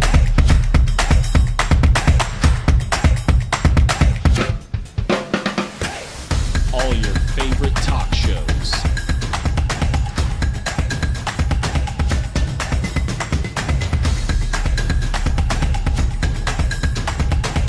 Find it on ProView Networks. These days, it's important to know people and businesses you can trust. There's a lot of places where you can buy a vehicle, but there's only a few local dealerships where you'll find honest people who have your best interests in mind. And Fiesta Kia is one of them. We've been helping our neighbors save money and drive dependable cars for years, and we'd love to help you. With new Kias arriving daily, you'll love our selection and the peace of mind you'll get driving a Kia from Fiesta. So stop by and see us today at Fiesta Kia on Lomas, or just start driving now at fiestakia.com. What's going on, Lobo Nation? Ja'Cory Krosky-Miller here. And I'm Devin Dampier. The Lobo football team's going through some changes, but we're here to stay. We'll put in the work on the field and in the weight room, but we'll need your help off the field. 505 Sports Venture is leading the charge in the NIL space. And you can be part of it. Try this shit better than all my intentions. Like and show that you got my attention. CEO, baby, I get you the business. Touchdown and pay you a visit.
Burglary takes place in the United States approximately every 15 seconds.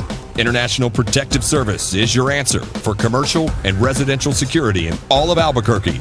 IPS will work with your monitoring company for fast, reliable response times. You can rest easy knowing you, your family, or your company is watched over by International Protective Service. Call International Protective Service today.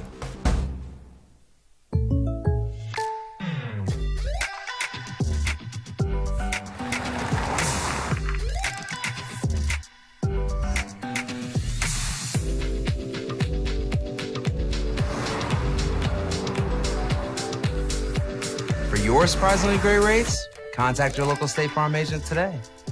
If you want the real deal, call State Farm agent Marty Size in Albuquerque today. Like a good neighbor, State Farm is there. Don't sacrifice quality and flavor when you're in a hurry. Golden Pride offers ribs, fried chicken, red and green chili breakfast burritos, and Frontier sweet rolls. 4 great locations, or visit us online at goldenprideabq.com. Golden Pride Barbecue Chicken and Ribs are proud supporters of ProView Sports. If you're drunk, blasted, intoxicated, rip, plastered, taint, destroyed, bruh. If you're like this, you shouldn't be driving.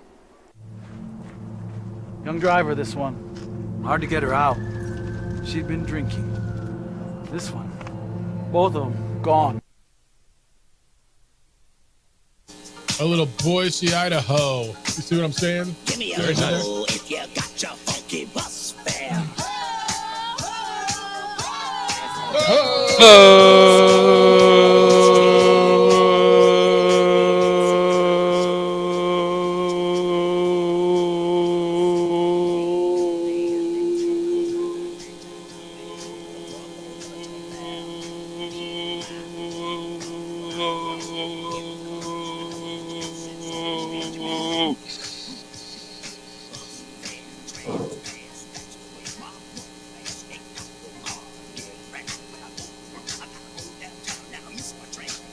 guys not hoe or what? You doubled me up. My goodness, I was not ready. How was your Idaho? Low and slow. It was a potato hoe. All right. It's now Friday because, well, we hoed. JJ, I before we jump into this red zone that we're going to do here, text line, how big was that Lobo win at New Mexico State now? A loss there would have been devastating. Think back to the 15th of December, Friday before the New Mexico Bowl, or the Isleta New Mexico Bowl as it's now. And the Donnie Dagger, as Donnie Big Shot goes coast to coast and wins that one. He's not wrong, man. If you'd have been looking, because you don't really have, they're stretching to find a bad loss on your schedule, right? I mean, that's what has kept the Lobos in that position to be on the bubble and build, because they didn't have anything that was dragging them down. If you'd have lost that game, you'd have had a quad 4 loss on your schedule to a team whose net ranking is 270. Yeah, that'd have been brutal. But you didn't, and so you don't, and so here you are. All right, you want to go in the red zone? We don't have the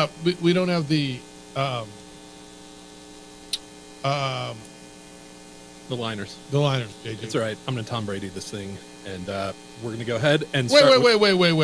Dan said weak hoe, bro. I just got a text. Weak hoe. It is a weak hoe?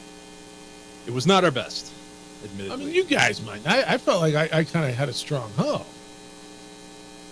I can't speak for you because you did have a fine hoe. Mine was not as good. I worked all week on it. All right. First down. All right, the NFC North winners, the Detroit Lions, 12-5. JD, I think they're in good shape, man. You look around and who would you want to be? What situation would you want to be? And I think Kansas City Chiefs. Okay, you're the Super Bowl champs. There's not a lot of better situations that I see right now. I see a young core. I see a quarterback who is in his prime that is always going to have a chip on his shoulder. I see a head coach who has rejuvenated not only a franchise but a city. I see a front office that has been hitting on draft picks. I'm going to tell you, I think a guy like Jameson Williams next year is going to finally pop. They've got maybe two good receivers, a stud tight end, good running backs, a good defensive base up front. They will draft and get better between free agency and draft and the back end of their defense. They're, to me, in as good a situation as anybody. They are, and we saw it last year as free agency. They focused on the secondary. They can continue to do a little bit of that. I think also on the defensive line, a pass rusher off Adrian Hutchinson would be a game changer in the NFC because the offense is set. And they're in a position where they don't have to go over their skis to get Jared Goff back in the fold. Like, he's comfortable. He's settled in at the quarterback position, especially with his contract. You mentioned all the young, explosive players that they have. And so it allows them to, in a year, maybe not this year, but next year, be able to pay someone like Amon-Ra St. Brown to keep him around as the number one wide receiver and continue to build on just an unbelievable job that they've done over the last 3 years to turn this franchise into someone that you're looking at the NFC and you're like, yeah, that is the team that going into next year, you could argue that, yeah, they deserve to be right there with the San Francisco 49ers. Second down. All right, let's take a trip over to Wisconsin and visit the wildcard Green Bay Packers. The Jordan Love turnaround in the season was fascinating because you were 6-7 weeks into the season. People were like, Jordan Love's not the dude. He doesn't have it. This is ridiculous. But they stayed the course, and then you saw this guy pop. You saw the talent of why he was pushed in at the end of the first round, why Green Bay wanted to bring him in and let him sit behind Aaron Rodgers, then give him the opportunity to be the starting quarterback because he can make all the throws. He's got plus athleticism at the quarterback position, and they did it with I'd probably say my second favorite young offense in the NFL moving forward, because I would give the edge to so I think it's in the same division. My favorite offenses moving forward are these two teams, because look at what they did with, it wasn't just Christian Watson was in and out, but Romeo Doubs is a solid NFL wide receiver. Wicks, the young tight ends that they have, and they flourished last year. And that is really hard to do, is to have a first-year starting quarterback with that many young weapons and be as successful as they are. And so all they can do now is they can just flood their free agency, what money they have, because with all those young players, they can flood it on defense, maybe add an offensive line if they need be. There in a great position. If Jordan Love continues to get better, they're going to be really good. And I agree with you on all that. Like young stud receivers, go spend what you got to do and get better on defense. And they weren't horrible on defense. They had a good young defense too. They've kind of hit on draft picks too. And it's amazing. The team wasn't drastically different from the year before when Aaron Rodgers was there. And this year they made the playoffs. Oh, and they won a playoff game. Oh, and they won a road playoff game this year. I think Aaron Jones is still really good. He is 29, will be 30 in December. That's the magic number for running backs. I think they will find – I don't know if A.J. Dillon continues to be the backup, although, man, they've got a good 1-2 punch. I think they add another piece at running back, or do they develop Emmanuel Wilson, and they get better on defense. They've got young stud receivers that will continue to get better. And if Jordan Love gets better, they are a contender in the NFC. Third down. So let's take a trip a couple hours west to the Minnesota Vikings at 10-7. Interesting. Really, really interesting to me. A team that was the 2 seed a year prior in Kevin O'Connell's first year, and then their quarterback goes down. And I don't hate their roster. And I do believe they'll re-sign Kirk Cousins. And if they keep Justin Jefferson and they've got a stud receiver, tight end in T.J. Hockenson, I think they're good. I think I'm not sure that the answer at running back is Alexander Madison. I think they go out second, third round, find a running back, and then JJ. I was surprised that their defense. Now they were hurt a lot, but I think they've got to find somebody. Danielle Hunter is really good, but I think they need to find another pass rusher and really shore up the back end, because especially in that division now. With what's going on there, they're good. They depending on what they do in the offseason, I think they're somewhere in the middle of what they were this year and what they were the year before, right? The year before they were the number 2 seed overall. This year they didn't make the playoffs. I think where they lie really is somewhere in the middle of that, and that's a wild card team. Yeah, I think next year is going to be tough for Minnesota, because you're going to have Kirk Cousins coming off an Achilles, T.J. Hockenson coming off a late ACL tear in the season. So I think almost you look at the first half of the season for Minnesota, and it's like a red shirt type of deal. Like you're just going to have to get by. You can't have a ton of expectations early on for Kirk Cousins and that offense. And they're going to have to reinvest in that defense. They're just old. They're old all over the place on defense. And when you have Justin Jefferson, Jordan Addison locked in at wide receiver, you can kind of put your focus on defense. And this is, you never want to hear it, but this is essentially a reset year for Minnesota. And make sure that Kirk Cousins, if you do re-sign him, he can play quarterback, he can stay healthy, kind of reset everything. And then when all those guys have a year behind them, we'll see what you can do in 2 years. Omaha! Fourth down. Did I stutter? Hear me. So the team that we're probably going to talk about more than any other for the next 2 months, the Chicago Bears.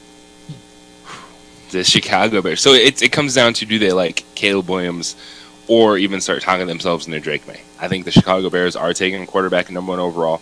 They move on from Justin Fields because they understand that looking at this division, you have to give yourself an opportunity to grow and compete over the next few years, because that is what Detroit is doing right now. That is where Green Bay finds themselves. And Minnesota's kind of on the edge of that with Kirk Cousins and their quarterback play. So for me, it's take that pick at number 1, give yourself that 4 or 5 year window, and start investing in that team. And that's what I feel the Chicago Bears will do. Yeah, I think they're going with Caleb Williams too. I think they got a good young roster. I just wonder where else they're going to get better. You know, you keep talking about how young they are and the development it's going to take. I think it's going to take some time. And if you're going to tell me, all right, that's what they're going to do. I love DJ Moore. I think Darnell Mooney's a nice receiver. I don't know that I love their defense. And they played. I thought they played above their heads, and they went out and made investments when they signed Montez Sweat. They signed guys, but if they're young, let's see how the young quarterback develops. Right? You had a lot of quarterbacks taken at the top last year. One got hurt, one wasn't good, one was really good. Right? Of the three, and that's probably the odds. Is he going to be the one that's really good? And I think that's really going to be the determining factor on whether or not they have a good season. Absolutely. And if I am thinking about taking a quarterback number 1 overall, then I'm also thinking about seeing if I can get the best offensive tackle at number 9, and going that route as well. I know there's a lot of talk about a top wide receiver. Get the quarterback, get another wide receiver in there. But one of the things that helped C.J. Stroud was having a franchise left tackle. And he went into an offensive line that was able to slip them by themselves. You had Laremy Tunsil on the left side. So that's where my focus would be if I'm Chicago. All right, I'm number 1 overall pick, got another top 10 pick. Can I get a starting quarterback, a starting left tackle, and begin to build? I'm looking at a mock draft, you guys, that has Jaden Daniels going 2 to the Falcons, and then the Patriots not going quarterback, taking Marvin Harrison, and then Drake May slipping to the Vikings at 4. I don't know if I buy that, but that's CBS's mock draft. That's fun. That's a lot of wheeling and dealing. And then it's got a trade that the Steelers trade up to 9 and take J.J. McCarthy. So where do the Bears drop? And what would they do? The Bears would drop down to 20 and take an offensive lineman, Jackson Powers Johnson, out of Oregon. That's interesting. I mean, look, we'll see. But all right, the one thing Chicago does have is a ton of room in cap space. And then it's got the Patriots taking Bo Nix at number 30. Interesting. That'd be a tough spot, but he'd have Marvin Harrison Jr. Who's got a lot of cap space? To the Bears? Bears do. Yeah. Over $70 million. All right, 505-246-0610. That's the text line today. Come on in. Kenny Thomas will be here in about 13 minutes. We'll kick it with Kenny, talk some Lobo hoops. When we get back, what you guys have been telling me. I think I got a little update on the parking situation yesterday. I learned a little bit more about what happened we spent a lot of time on the parking thing, so I'll give you a little update. Are you going to win an investigative journalism award this year, too? No, but I got a little something, and APD stepping up on this one. It's the opening drive on 95.9 FM and AM 610, the Sports Hour. This report is sponsored by AutoZone. Get in the zone. It's time to... They'd been drinking, and he drove clear off the road. We would like to thank the following sponsors for making this broadcast possible. I was born in New Mexico. I grew up on these streets. I got in trouble here, and I fought my way back in boot camp. I love New Mexico, especially the people. Now I'm using my training, tenacity, and energy to fight for you. I'm Adam Oki, lawyer, fighter, and New Mexican. I was a local athlete here in New Mexico, so I'm proud to support your local athletes.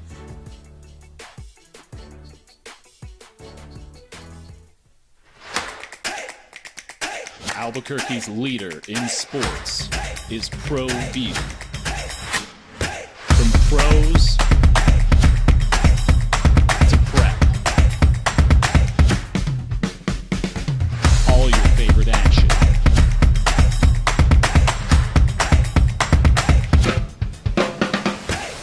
All your favorite talk shows.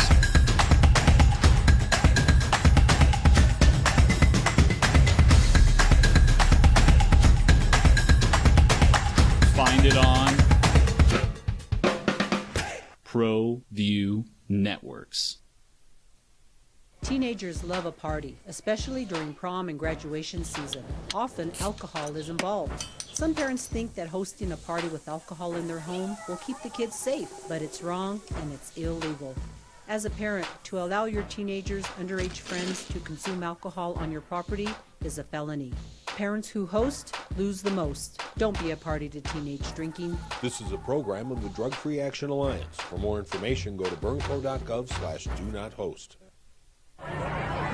Hey, look! It's Dwight Goodman! Boom! This place is hot. Let's see if anyone needs my help. How about I drive you madman home, huh? I got this, Dwight. I'm the designated driver. Boom. Sweet. Does anyone need Dwight's help getting home tonight? No thanks, Romeo. I've got a taxi all lined up. Drive safe, Dwight. Boom! Boom!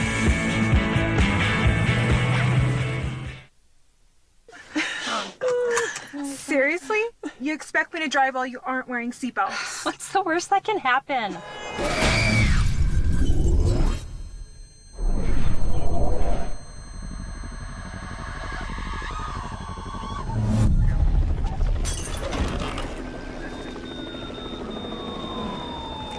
Seriously? Buckle up. Okay. Thank you.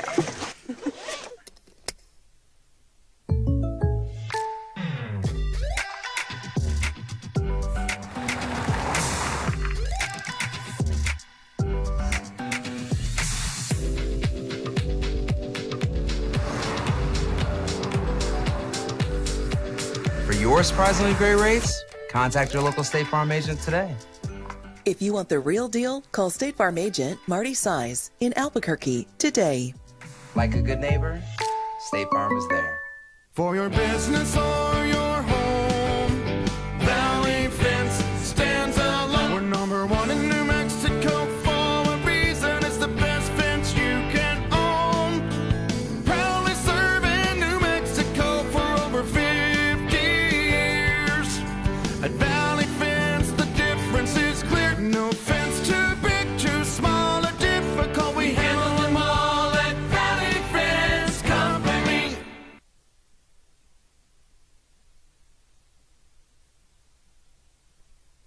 We would like to thank the following sponsors for making this broadcast possible.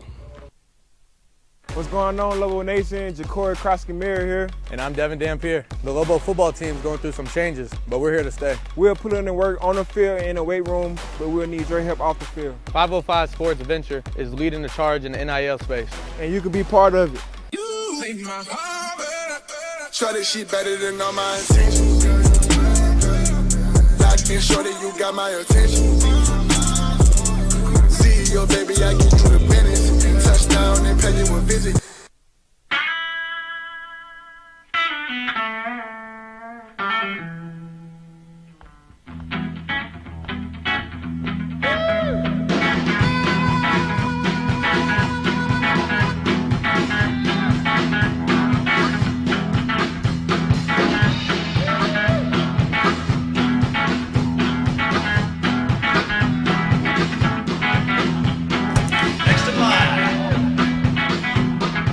Rudy's is a proud supporter of ProView Networks.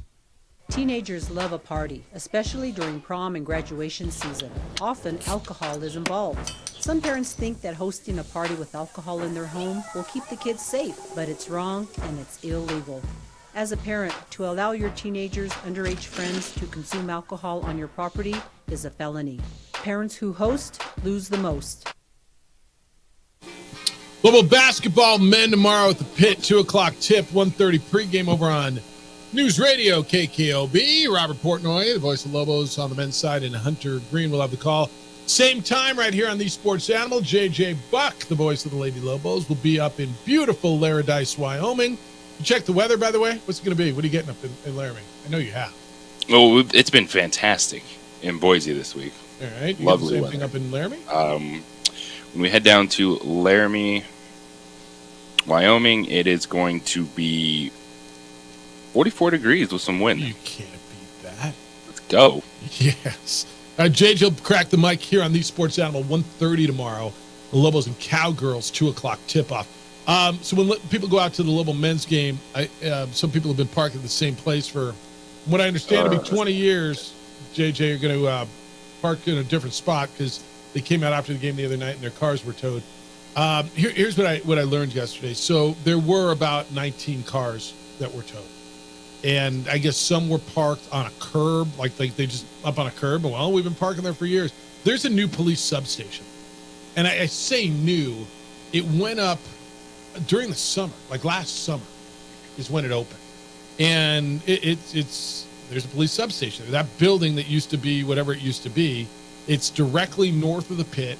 There's the administration building right there on the northwest corner of Avenida Cesar Chavez and University, right? So the building to the west of that, and there's a little road that goes through, and people have been parking there. Well, evidently there's signs that are marked, APD vehicles only, and people say, well, we thought that was only during the day. No, when it says APD vehicles, like APD works all the time, and so somehow someone decided APD, well, we're going to tow these damn cars, and instead of putting a notice on, hey, no more parking here, we're going to get towed. So evidently Chief Medina yesterday, I don't know if he notified all the people, but said that APD will take care of the fee. They're going to cover the fee. You can't change the inconvenience, right? But they're going to cover the fee to get their cars out of the tow. No more free parking for you. Yeah, evidently, they said we probably could have handled this better, and we shouldn't have done that. And those people can't be parking there, but they parked there for a long time, and wasn't well marked, and we shouldn't have done that. And so that's what I understand on that. And, Look at that. But I promise those I'm people gonna submit that in for an award. Get in the bottom of the parking story. Yeah, put that in the investigative breaking news stuff. Yes, we're gonna beat out Larry Parker this year. No, I didn't. It takes 7 minutes to do it. I did it in about a minute, and I don't have all these graphics. All right, Kenny, kick it with Kenny next.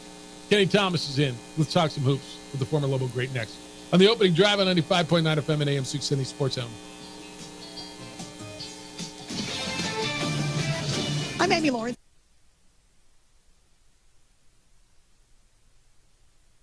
We would like to thank the following sponsors for making this broadcast possible.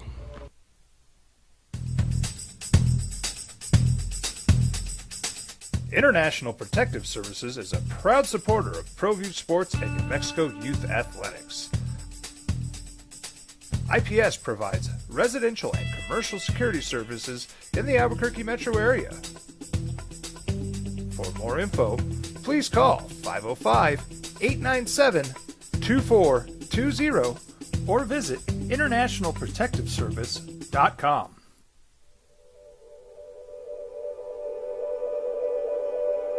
We aren't all born with the same opportunities. But it's the people who care that change everything. Get ready, Spell, get ready! My coach, my teacher, my older sisters, my grandma, my brother, my tutor, my dad, and my mom. As New Mexicans, it's up to all of us to do our part. So that no child goes without love. And no family has to do it all on their own. They're all our children. Every single person is called to make a difference in the life of a child. It's up to all of us to do our part. To pull together. Pull together. Pull together. To make New Mexico the best place to be a kid.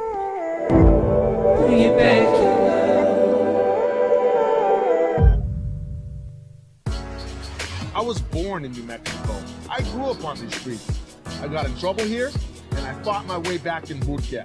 I love New Mexico, especially the people. Now I'm using my training, tenacity, and energy to fight for you. I'm Adam Oki, lawyer, fighter, and New Mexican.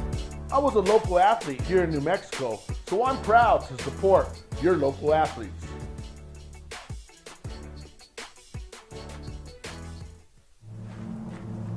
Young driver, this one. Hard to get her out. She'd been drinking. This one. Both of them gone. They'd been drinking, and he drove clear off the road. This was my family. Drunk driver hit us. And my wife and our daughter, they didn't make it. We would like to thank the following sponsors for making this broadcast possible. Evergard Roofing and Solar. For nearly 20 years, Evergard Roofing and Solar has been working with New Mexicans to enhance their homes and businesses. For all your roofing and solar needs in New Mexico, call 505-821-9543. Hey, look! It's Dwight Goodman! Boom! This place is hot. Let's see if anyone needs my help. How about I drive you madman home, huh? I got this, Dwight. I'm the designated driver. Boom. Sweet. Does anyone need Dwight's help getting home tonight? No thanks, Romeo. I've got a taxi all lined up. Like, I've been wearing these headphones for and one says R and one says L. It's like your socks. I've been wearing them backwards for probably the last, 5 years. Like they might be the same ones you have. Opening drive, kicking it with Kenny. It's Jeff Symbieta. It's JJ Buck.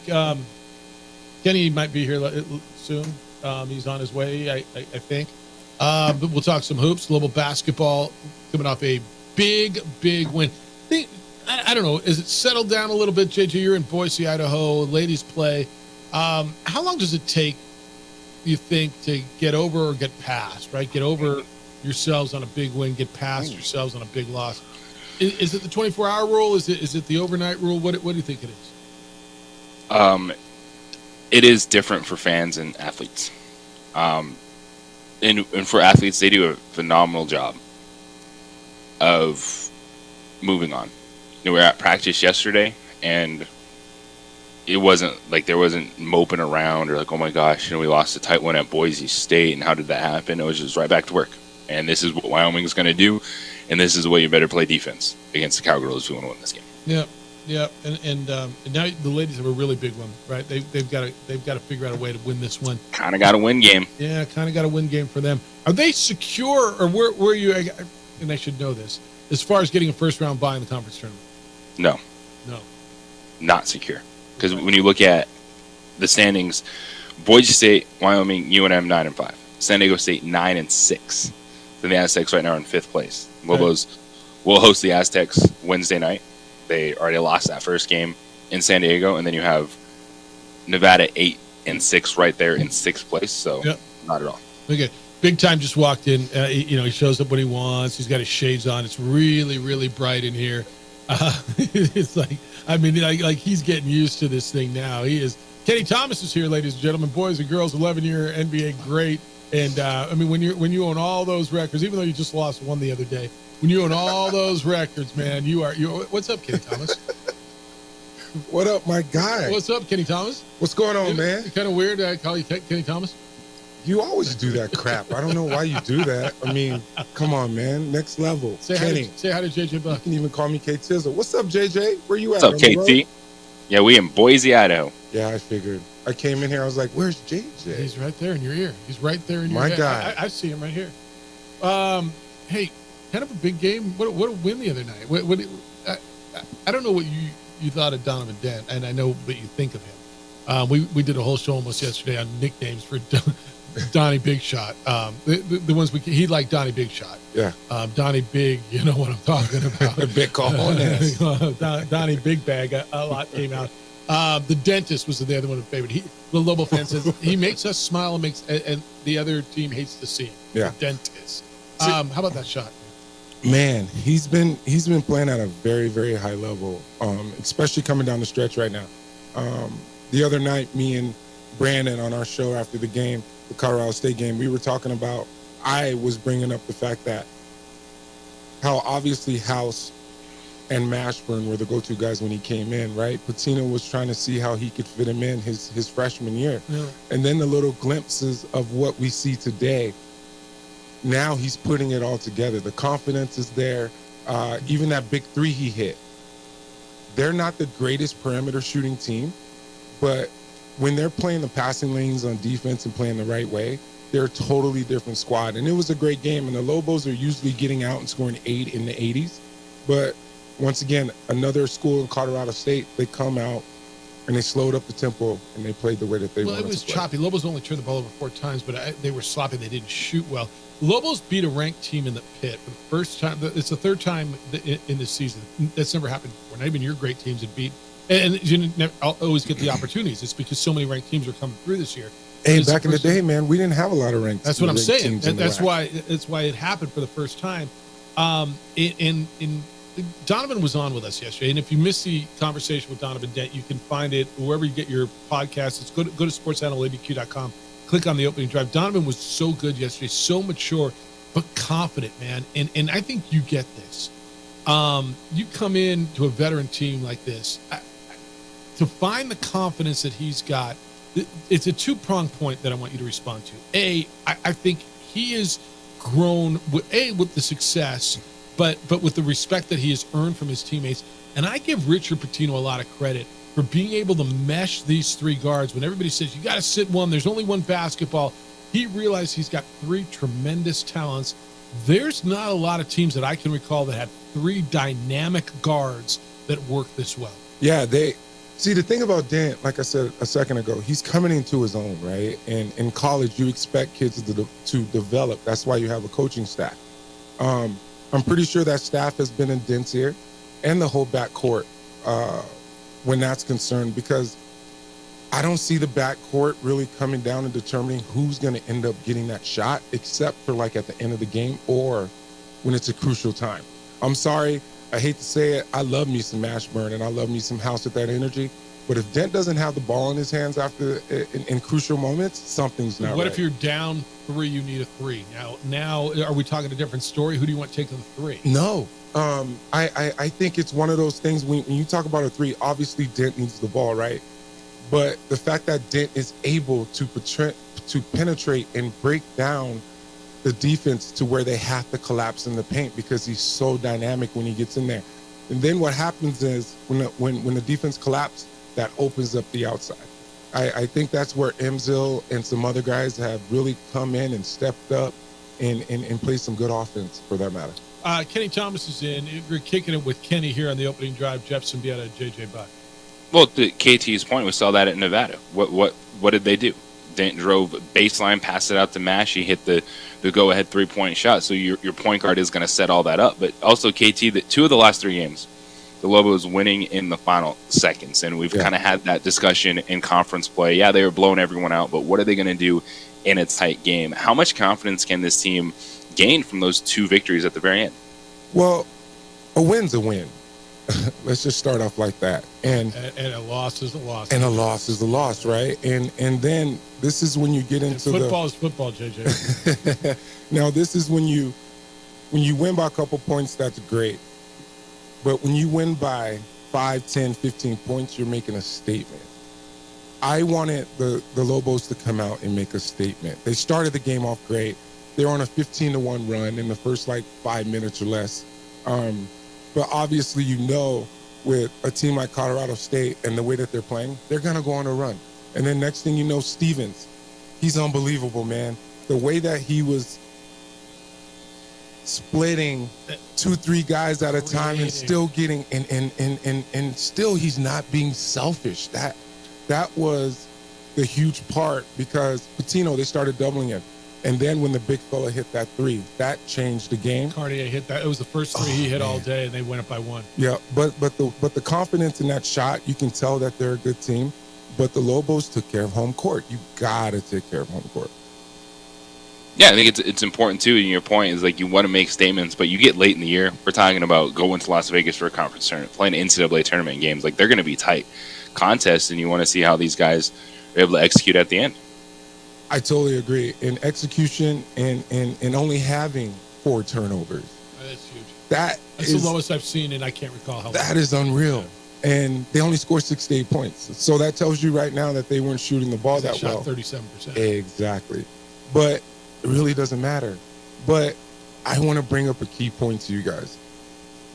Nelly and JT got to get the ball in the paint more.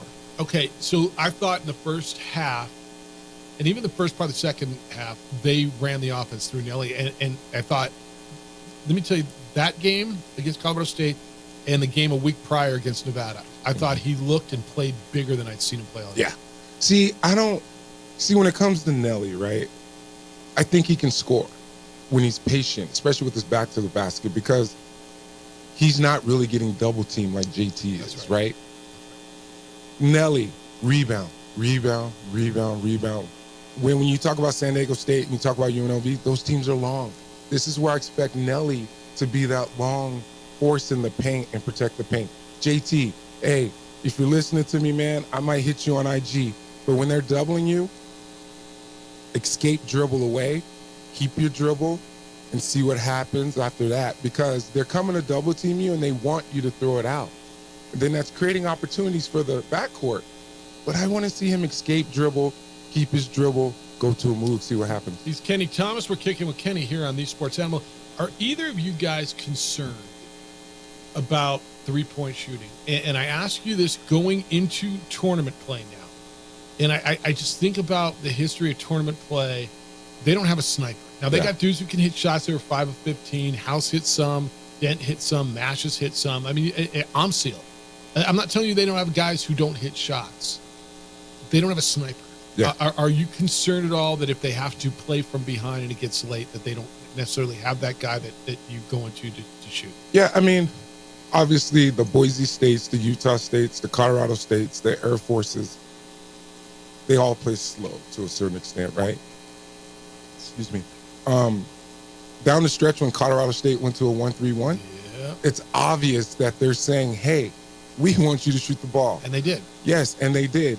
First possession, Amzil comes in the corner. Next possession, you got Dent getting in the paint at the free throw line. You get in the paint of a 1-3-1 or any kind of zone, the defense collapses. You know that. And then how he is being aggressive attacking the basket, if they come over and help, kick it out.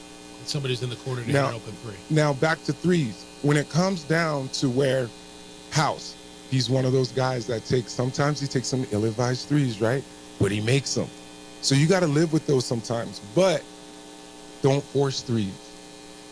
The Lobos are better when they put the ball on the ground. Stay within what you do best. JJ, are you worried about that? We haven't had a lot of conversations about that. They don't necessarily have a sniper. Yeah, I think, if you find yourself behind, that could be a problem. But to me, it still starts with the effort this team puts on defense. If they're playing with that extra effort, the energy to get out in transition, to be defending and rebounding, that's what's going to set this tone. And that's why they haven't shot a bunch of threes, but your team's still scoring in 80s. It's because you're picking it up defensively, moving it down to the floor. And to your point on KT, when you're talking about Nelly Jr. Joseph, while he's not you don't point at him and say he's the best player, I think he is the most important player to this team to excel because of the defensive end and rebounding. Oh, I totally agree. Defense is there, and Nelly is a guy that's going to have to come up, especially on the side on the rebounding side. This team on offense, when they share the ball and be patient, They're nice. And if they keep continuing to attack the paint, the last let's say 3 out of 5 games, the Lobos are winning in that category. Hey, you want a statement game, you should get one tomorrow. Right? You got a 1-12 team coming in who just got blued out of their own build. They're scuffling, they're small, they're not very good. Here's what I expect tomorrow. A little slow first half. Oh, yeah. Coming off of a big emotional win with a 1-12 opponent coming in. Yeah, whatever. Patino gets their attention and they end up winning by 20. Just run them out of the building in the second. I could totally see that happen. And it's alumni night. What does that mean? So I might be in the building. And then you got... well then. We'll see how that goes. It's going to be boring. It's going to be slow. In Air Force, they don't need to play at a high tempo. They don't want to. So that means the Lobos, you got to be patient. Patient, play within yourselves. It's a good exercise because you're going to see some of this. Oh, yeah, without a doubt, because it's one of those things. This could be a scary situation, especially if the Lobos don't take care of business. And they take care of business on the defensive end, I'm not worried. Yeah, I mean, it's sandwiched between two big games, right? You had ranked Colorado State on Tuesday. You go on the road for a gigantic game with Boise State next week. This one's sandwiched in the middle on a Saturday afternoon. They're 1-12. That's why, I could see some lackadaisical. I just can't see her. Oh, and it happens. So if you're at the game or watching the game, just be patient. Yep. It'll rise. This to a certain extent, you don't try from a mental perspective to play to your competition. Sometimes you do, and you don't even realize that you're doing it. And then, like you said, that's where Patino's probably going to get on them. And then they're going to go on a run. And then the crowd's going to get in. And here we go. All right, we're kicking it with Kenny Thomas. Going to take a break. When we get back, we'll get into some NFL stuff. Lakers and Warriors last night. No LeBron, but still maybe a preview of what we're going to see. Ooh. Yeah. Well, Warriors are climbing, man. 9 out of the last 11. They're figuring things out. I want to get into what that means and how scary they are. JJ's in beautiful Boise, Idaho. He had an Idaho today. I've been getting a lot of emails on the lackadaisical. I thought it was pretty good today. And we'll talk with Kenny about the NBA and how good are the Warriors. Are they a contender? It's next on the opening drive on 95.9 FM. And AM 610, the sports animal.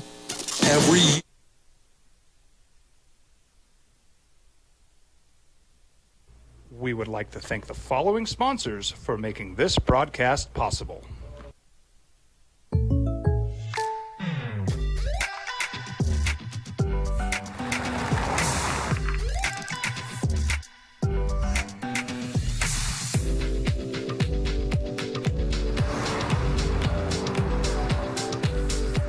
For your surprisingly great rates, contact your local State Farm agent today.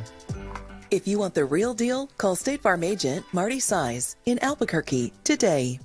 Like a good neighbor, State Farm is there.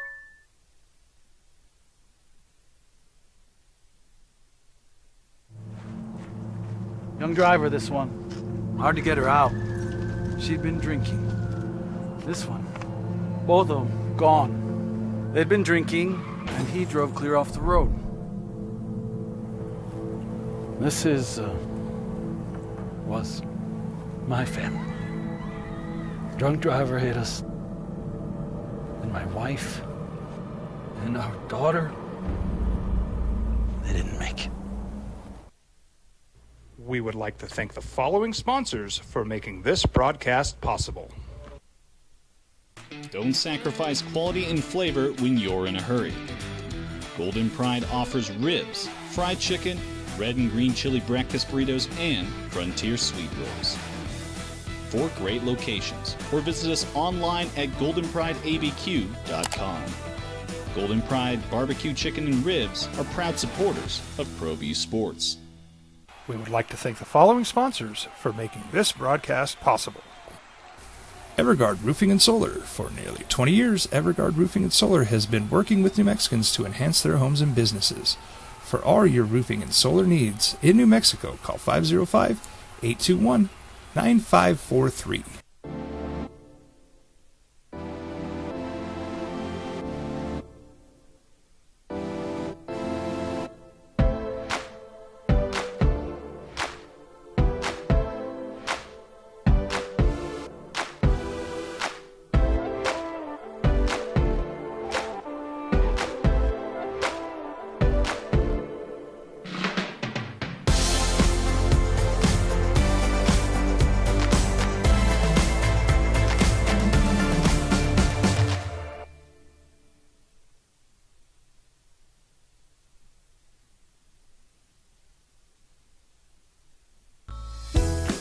Hi, my name is Daniel Chavez, and this is my business partner, David Chavez. We are the owners of Indeed Safety. Indeed Safety is a local safety consulting company helping our clients with their safety needs for their projects. One of the things we pride ourselves as a construction safety company is helping our men and women in construction get home safe every day to their families. Indeed Safety is a proud supporter of ProView Network.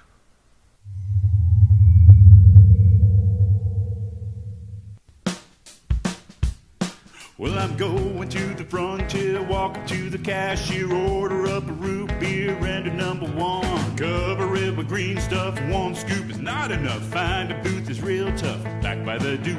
Meet my family, meet my friends in the quirkiest restaurant I have ever been. All of Albuquerque's favorite spot, it's the Frontier Restaurant. The Frontier Restaurant is a proud supporter of ProView Networks. And I'm here because of you. Well, I'm here with you because of you. No. I'm glad you're here. Yeah. Always. Hey, so no LeBron last night. Warriors have won 9 out of 11. 128-110. They handle the Lakers.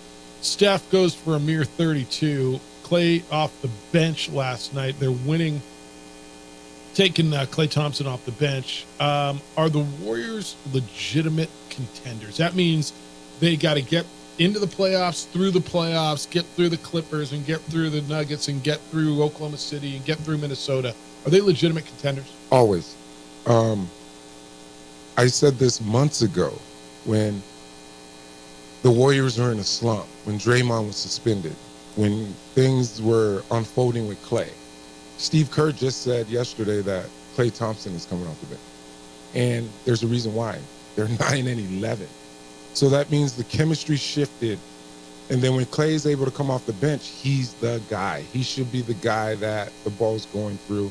But it depends on who's on the floor too as well from those starters at the guard position.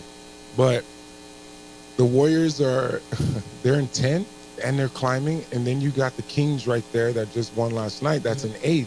Yep. And that was the 3 seed last year. It's a totally different scenario when it comes to the Western Conference. For sure. And you look and see who's the top. I saw this today. I need your perspective because it sounds amazing to me. Nikola Jokic, and I know you saw this, became the 4th player in the history of the NBA to record at least one triple-double against every opponent in the league. Wow. He went 10 for 10 from the floor last night. He had 21 points, 19 rebounds, 15 assists in the win. So it was his 16th triple-double this season. I don't even know how to put stuff like that into perspective. You're in Denver. You play Orlando. You play the Knicks once a year, or twice a year. To have one against, it's like dudes who homer in every ballpark, right? That's kind of cool. But a triple double against every team in the league seems pretty sensational. The ball goes through him. Every trip down the floor to a certain extent, if it's high post or in the post, there's a lot of different things that go through him. Having the ball in your hands changes the whole dynamic of how you play the game. You can mess up, you can this, you can that, but here's a guy that's played at such a high level for so long, and what comes to mind is he's Tim Duncan. He's just bigger from a stocky standpoint, and he's very fundamentally sound. Don't have to jump too high, but he does what he does. I said last year, he reminds me, and people said, yeah, it's sacrilege. I'm old enough to remember Magic Johnson. Oh, my God. Dude, he passes like Magic Johnson. He passes like KT, too. Yeah, like Kenny Thomas. Yeah. But, man, it's when you're so skilled in so many areas and you're able to dominate the game from so many different categories, and he's done it for so long. And I heard he's such a nice guy, too, as well. So you put all that together, the sky's the limit for him. And I know, DC, you're in heaven in there in the booth right now because you're from Denver, but it's going to be interesting how the Western Conference plays out because I can't wait for the playoffs to start. How do you because count it's going them to be out? interesting. Yeah. Oh, you can. Yeah. But you got the Clippers, you got Minnesota that's playing some great ball. Minnesota's so sneaky good, and the only reason they're sneaky good is because they're Minnesota. They're the 1 seed, but nobody talks about them. Top 2 seeds are them in Oklahoma City. Oklahoma City, man, young and up and rising. JJ Buck is in Boise. Kenny Thomas is in studio with us. It's Kicking It with Kenny. And KT, a team that we haven't really discussed. And last night, you saw Luka Doncic, Kyrie Irving combine to score 70 points, and they beat the Phoenix Suns. How dangerous can Dallas be with those two? Man, when they're both actually playing together, they're very dynamic. Mark Cuban knows what he's doing. He's won a championship before. Putting pieces around those two guys is what it's all about. You can't count out the Suns yet. Obviously, KD and Booker, I think they're playing some good ball. And it's just going to come down to the wire, I think, when it comes to the last, 10 games or so of the Western Conference. That was big, JJ, because Dallas and Phoenix are tied, but Dallas moved into the 6th slot above Phoenix on a tiebreaker last night. That's how big that game was, and the 6th slot means you don't have to play in the play-in tournament. Yeah, I think the Western Conference this year, this is the first time these teams are going to feel pressure to be a top 6 team, because it was like, all right, we'll get in. If you're 7 or 8, you still get 2 chances to play in, whatever. But with the depth of the Western Conference, these teams are going to be playing hard down the stretch to stay in that top 6. Oh, without a doubt. And you think about the Western Conference, the Eastern Conference is still kind of the same, but the Western Conference is a more dynamic conference, and The Warriors, I mean, not the Warriors, the Suns were in a position where the Warriors were. They were losing. Bradley Beal has barely even played this year because he was supposed to come in and be a part of that big three. And he got paid. Yeah, he got paid a crap load of money to actually not be playing when he was in Washington. Or the team that, he was dude, you're before, living right? the winter in Phoenix. You're getting that much money. Oh, I'm just saying, I don't want to be hurt, but here's what would they give him, like $200-something million? Yeah, for like 5 years or something like that. Go hang out in Phoenix. Oh, you're not playing. That's cool. Enjoy Phoenix. It's hot right now too. Yeah, it's going to be 82 this weekend. Oh Phoenix. man, jealous. You talk about the Eastern Conference. I think it's good at the top. I'm not as sold at the bottom of it. I mean, right now Atlanta and Chicago are playoff teams, both under 500. I think Miami's scary, just because Miami's always scary at the playoff times. I think Eric Spoelstra's unbelievable, and all of a sudden you get playoff Jimmy, and it's a different dude. Boston, Cleveland's the 2 seed. What are you doing with the Bucks? That's a great situation, man, because Doc is a good coach, right? And I think they're still trying to figure it out, whatever that is, because they got a lot of weapons on that Bucks squad, and man, they're gonna get in the playoffs in the Eastern Conference because the bottom half of the Eastern Conference with Atlanta and all those guys are not good. So it's just they need to get off cruise control and play some better basketball, because they're one of those teams that are like expecting to win, but it hasn't been that way for the Bucks. Did you got anything else? I think we're good. How's that girls team, JJ? What's up? Big one tomorrow. Kind of got a win game to split this road trip out Wyoming tomorrow. So we can stay in the battle for second place. Yeah, I give them a lot of love. The Lobo girls are playing some great ball, and get out there and support them, man. They need the support just as much as the men. Let me ask you, what do you make of, like, Caitlin Clark? We talked earlier, JJ and I, about the rise of women's sports, just television-wise, viewership-wise, popularity-wise, and what Caitlin Clark has done. And I said on the way in, dude, she's Tiger Woods. And here's why. You hear on headlines, Tiger Woods shot a 1-over par today at the Genesis Open. In the NBA today, wait, who's winning the damn tournament, right? and on the way in today, Caitlin Clark scored 24 points, and there were 17,222 people in Indiana. Indiana beat Iowa. Here's the score. Like she's the headline. She's Tiger Woods. Yeah, and I see her as the new generation of Steph Curry for women. Okay. She pulls up from anywhere. So, I don't know if it was Reggie Miller who said this. So we watched Steph and Sabrina Ionescu go the other day at the All-Star. What if next year Steph and Sabrina against Damian Lillard and Caitlin Clark? I like that. that would be prime time. Right. And I don't even watch the All-Star stuff like that, Right. because it's getting a little redundant. But beyond. Yeah. That would be worth the watch. So you would watch that? Yeah. See? Without a doubt. And I would too. I'll give Reggie Miller credit on that. And I think then, that's where it came from. And then you see Charles Barkley made a comment about she should have shot from the It was women's. Kenny Smith. What was it, Kenny Smith? Kenny My Smith. bad, Chuck. Yeah. But she chose to back up. That's where she wanted to shoot from. I think they should shoot from both, because now it's a totally different game, the way that these women are pulling up. But I mean, that's where she said that's where I want to shoot from. They use WNBA balls for her. Yeah. What she's used to. But if you watch her, and I don't watch a bunch of it, but she shoots. She doesn't crawl up to that line. She's 2 feet back anyway. I mean, that's her range. That's where she opted to compete from.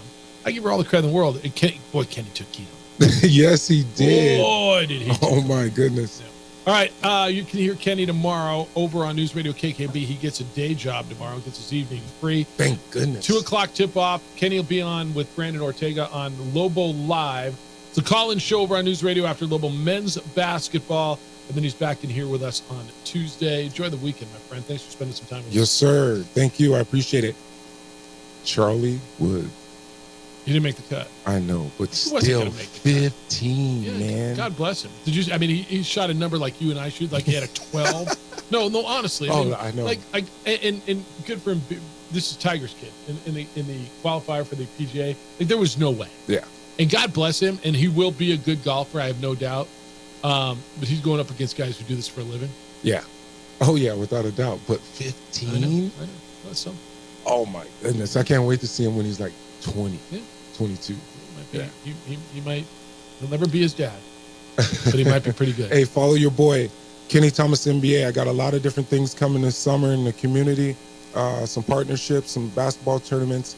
And once again, KT Legacy Wines are officially in Albertsons. The first one is off of Academy and Tramway. Yeah. All right, I'll see you next week. Thanks, bud. I appreciate you. All right, JJ and I are back. I got look at you. Adrian just put up a picture with you and your wines right there on ProView Networks. Look at that. That's what you guys doing for you. That a guy. That a boy. Appreciate you. Adrian does good work. It's the opening drive on 95.9 FM and AM 670 Sports Out. Every year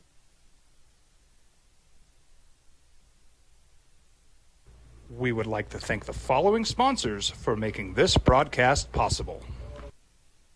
Hi, I'm Steve Stucker here for Dr. Robert Melendez and the Juliet Eye Institute. You may remember me like this, but no more. The glasses are gone. I tossed them months ago because of a brand new procedure from Dr. Melendez known as RLE, Refractive Lens Exchange. The latest technology, the best eyesight I've ever had in my life, and you can check it out by clicking on the link in the description right here.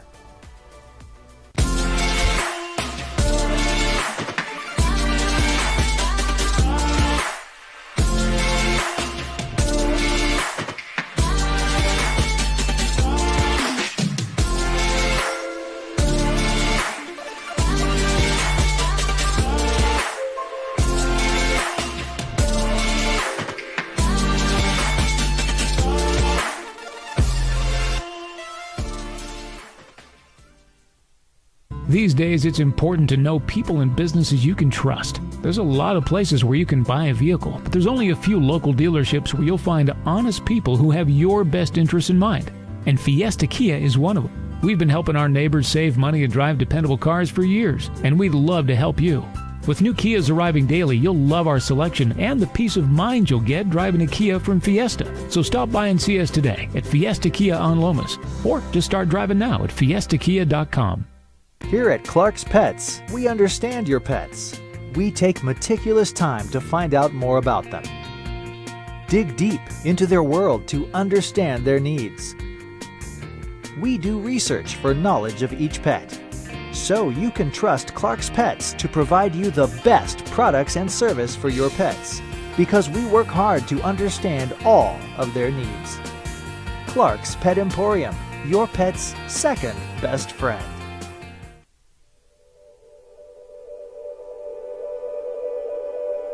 We aren't all born with the same opportunities.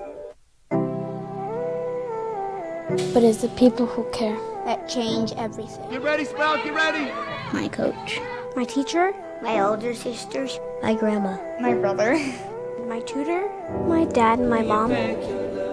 As New Mexicans, it's up to all of us to do our part.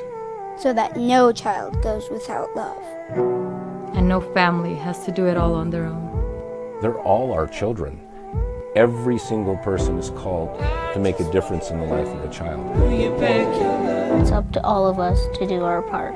To pull together. Pull together. Pull together. To make New Mexico the best place to be a kid.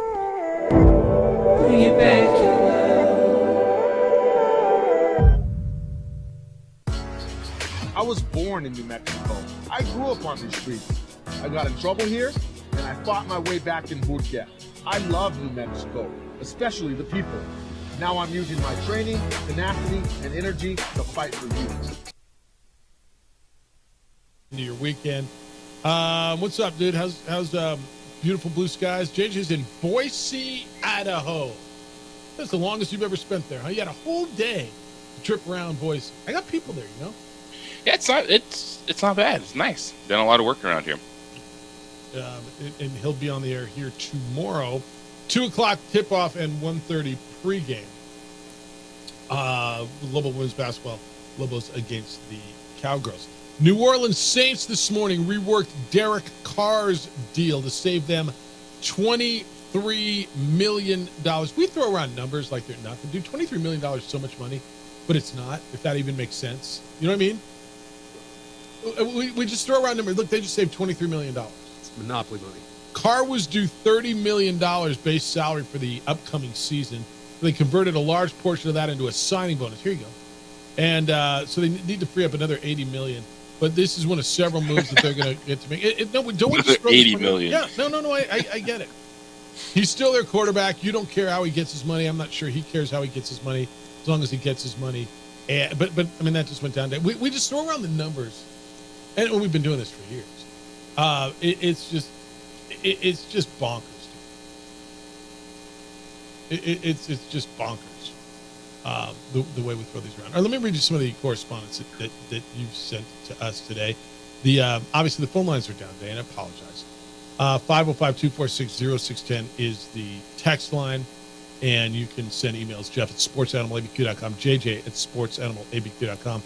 This says APD covers 20 vehicle towing fees instead of facing a class action lawsuit. The Albuquerque Risk Management Public Relations Department seemingly working self-servedly. I look, if they made a mistake, and it sounds to me like that's what happened with the parking thing, then I don't know. I mean, try to make it right. I'm looking for the one. Where is it? Somebody blaming it on UNM. I'm just going to tell you. Look.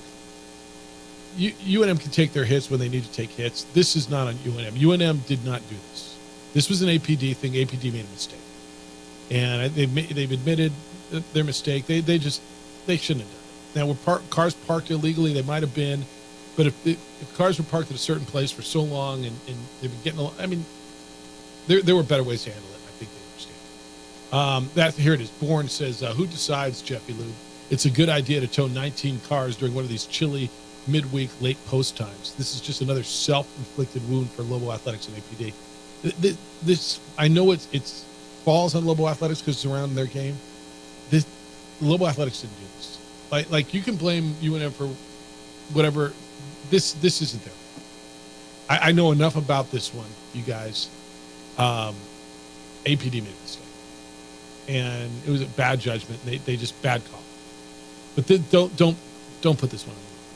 Even though it was around a UNM game, it's not Eddie or Ed Manzanares or David Williams or Richard Pitino out there towing cars, man. They didn't order cars being towed. They didn't make this decision.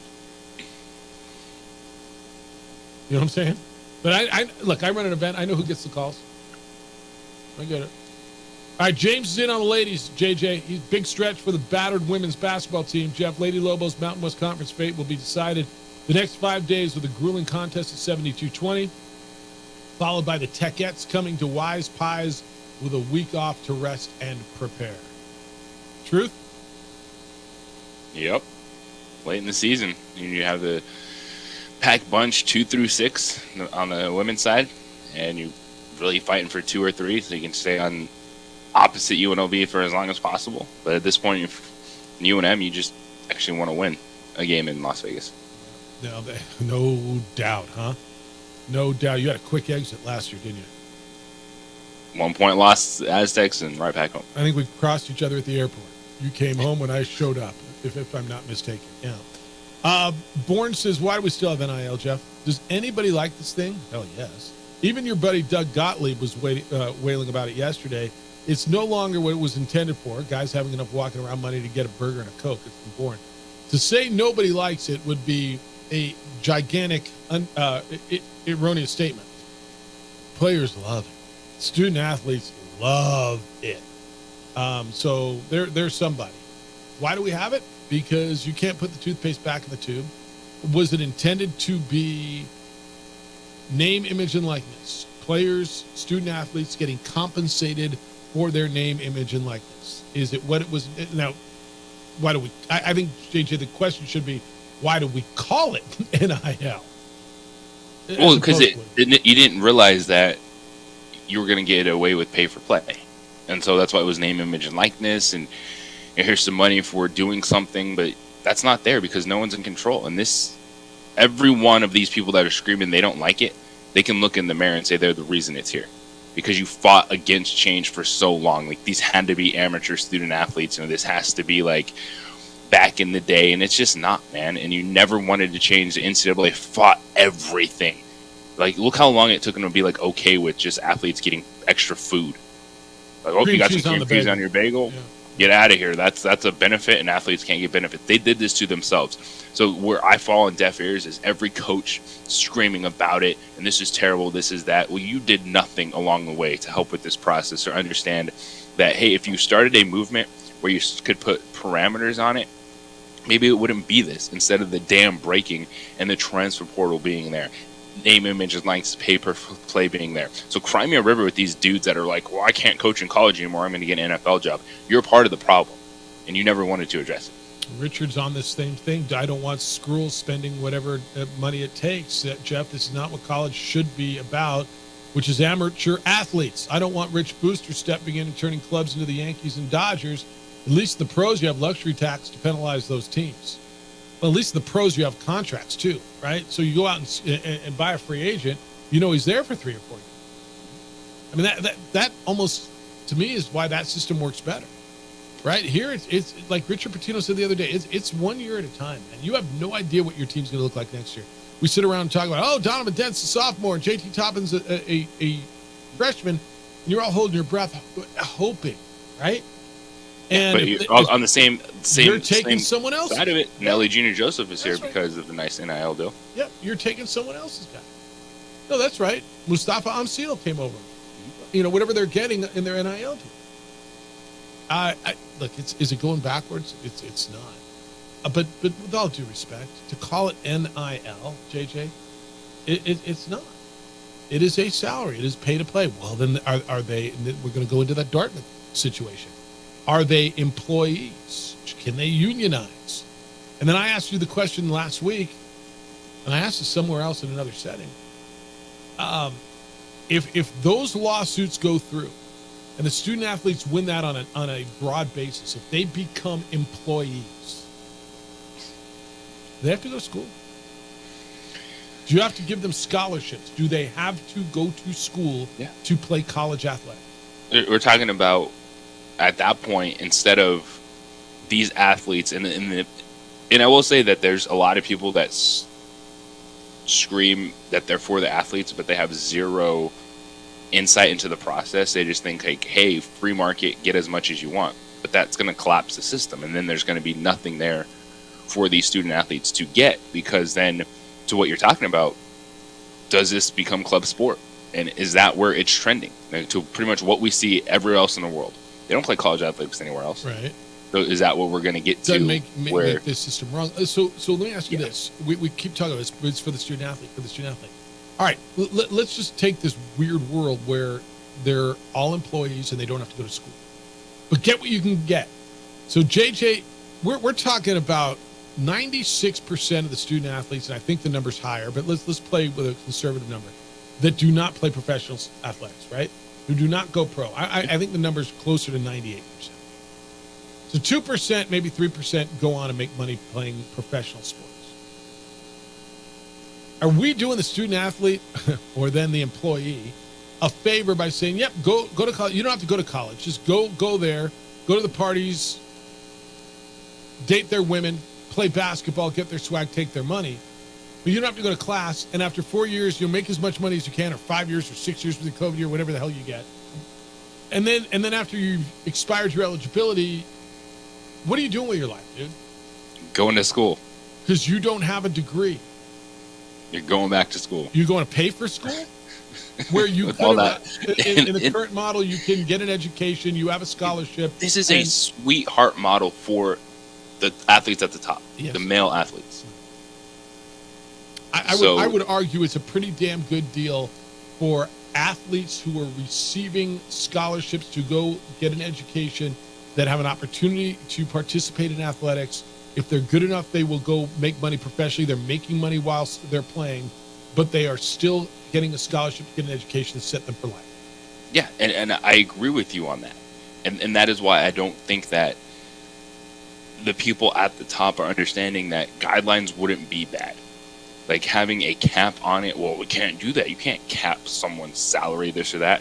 But is that better than collapsing the whole system and then taking away these opportunities? Because if this keeps going unchecked and no one is willing to have a conversation, no one is willing to say, hey, you can still make a lot of money by being a high-profile student athlete, because guess what?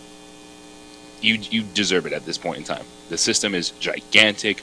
They're making college football playoff money, this or that. So if you get some of your money, that's fantastic. But the problem is people are looking at the revenue shares. That's not where the money's coming from. It's coming from these collectives, and that's not sustainable. I totally agree. Like, no one is talking about a way to make this model work going forward. They're just screaming about free market, open cap, all this stuff, instead of looking at the balance of being able to have a scholarship plus NIL money, which is amazing for the top student athletes out there, because this system can't collapse for everybody. Because I'm on the road with the women's basketball team right now that they need those scholarships. Like they're not getting $100,000 NIL bills. And I've been talking about the undervalue of the scholarship for years. When I hear that these athletes are exploited, that the schools are making all this money. First of all, I think it's 8% of college athletic programs operate in the black. Right? Like 92% of Division I college programs operate underwater. Now, why is that? Salaries are high, expenses are high. They spend a boatload of money. Okay, but to say they're exploited and everybody's making money off of them, yes, everybody's making money. But to say there is no value in an education for a student athlete who's getting a scholarship to go, I don't care if it's New Mexico State or Stanford or Vanderbilt or wherever, right? I am becoming very aware of the cost of a college education. And to say we're giving you $85,000 to $100,000 worth of education plus room, board, training, to say you're getting nothing. Now, again, do I feel they should not be compensated monetarily? I don't. I think the cost of attendance, and if there's some NIL money, I don't have a problem with that. But to say they were not getting anything, they were being exploited, to undervalue the opportunity that they've been given, that 90+% of the student athletes take advantage of and make good lives on, it always bothered. I'm well aware of how much a college education costs. And more and more colleges am I becoming well aware of it. And but that's where we are. And then we got the St. John's thing yesterday with the guy saying, well, whatever, dude, I'll write a blank check, go buy players. We're doing the same thing in Miami, too. Yeah. All right, we'll get you ready for the weekend. Everything you got to know as you head into your weekend. 505-246-0610. That's the text line on the opening drive on 95.9 FM and AM 610, the Sports Animal. I'm Amy Lawrence with the CBS Sports Minute. Joel Embiid will not repeat as the NBA.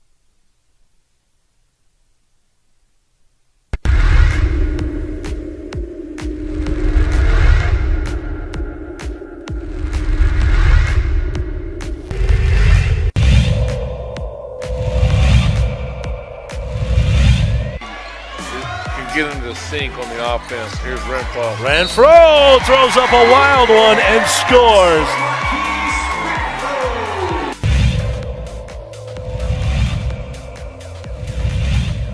So turning potential lemons into lemonade is Archuleta. Steverson pulls up from deep. Are you kidding? Oh, he's going to go up with it. No good. Too strong. Loose ball. Going to get kicked right into the hands of Jackson. Here comes Mitchell. Mitchell puts that one in. A little bit of a baby dunk, but Drive, looking to spin. Blocked from behind by Creighton Johnson. 3-on-2 for Sandia. Thomas Adams goes all the way, and he's fouled.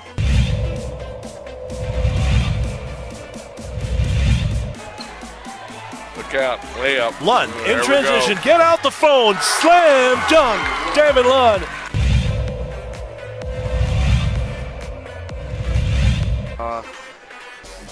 Dyer. Dyer is going to get that one absolutely sent back.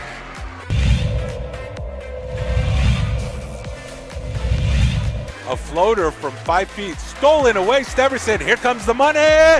Dunk.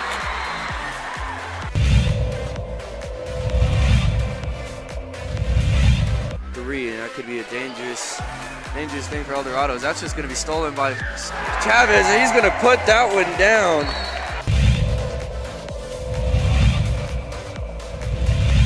Pius 30, Highland 26, Lincoln on the inbound. Lincoln going to try to get to the three-point line. He steps back, puts up the three. Yes! At the buzzer, Jesus Lincoln. McConnell stops his dribble under 5 seconds. Stolen away by Hernandez. Hornets on the move. Hernandez going to get the shot up, and it goes at the buzzer. Back-to-back buzzer beaters for Highlands.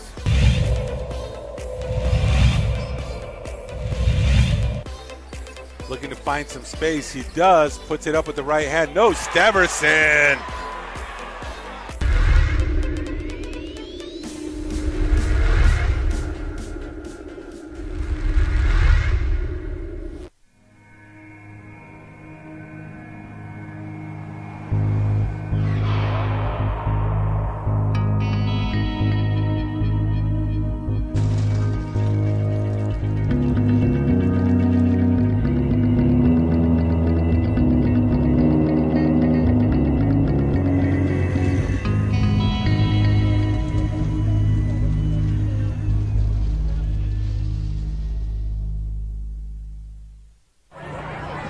Hey, look! It's Dwight Goodman! Boom! This place is hot. Let's see if anyone needs my help. How about I drive you madman home, huh? I got this, Dwight. I'm the designated driver. Boom. Sweet. Does anyone need Dwight's help getting home tonight? No thanks, Romeo. I've got a taxi all lined up. Drive safe, Dwight. Boom! Boom!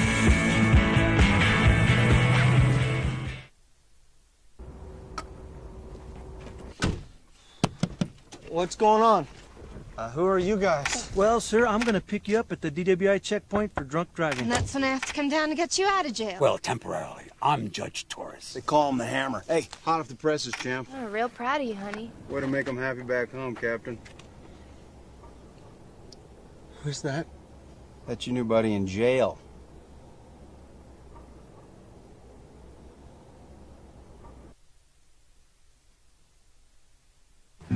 I'm going out, Grandma. When are you coming home? I'll be home late. Don't wait up.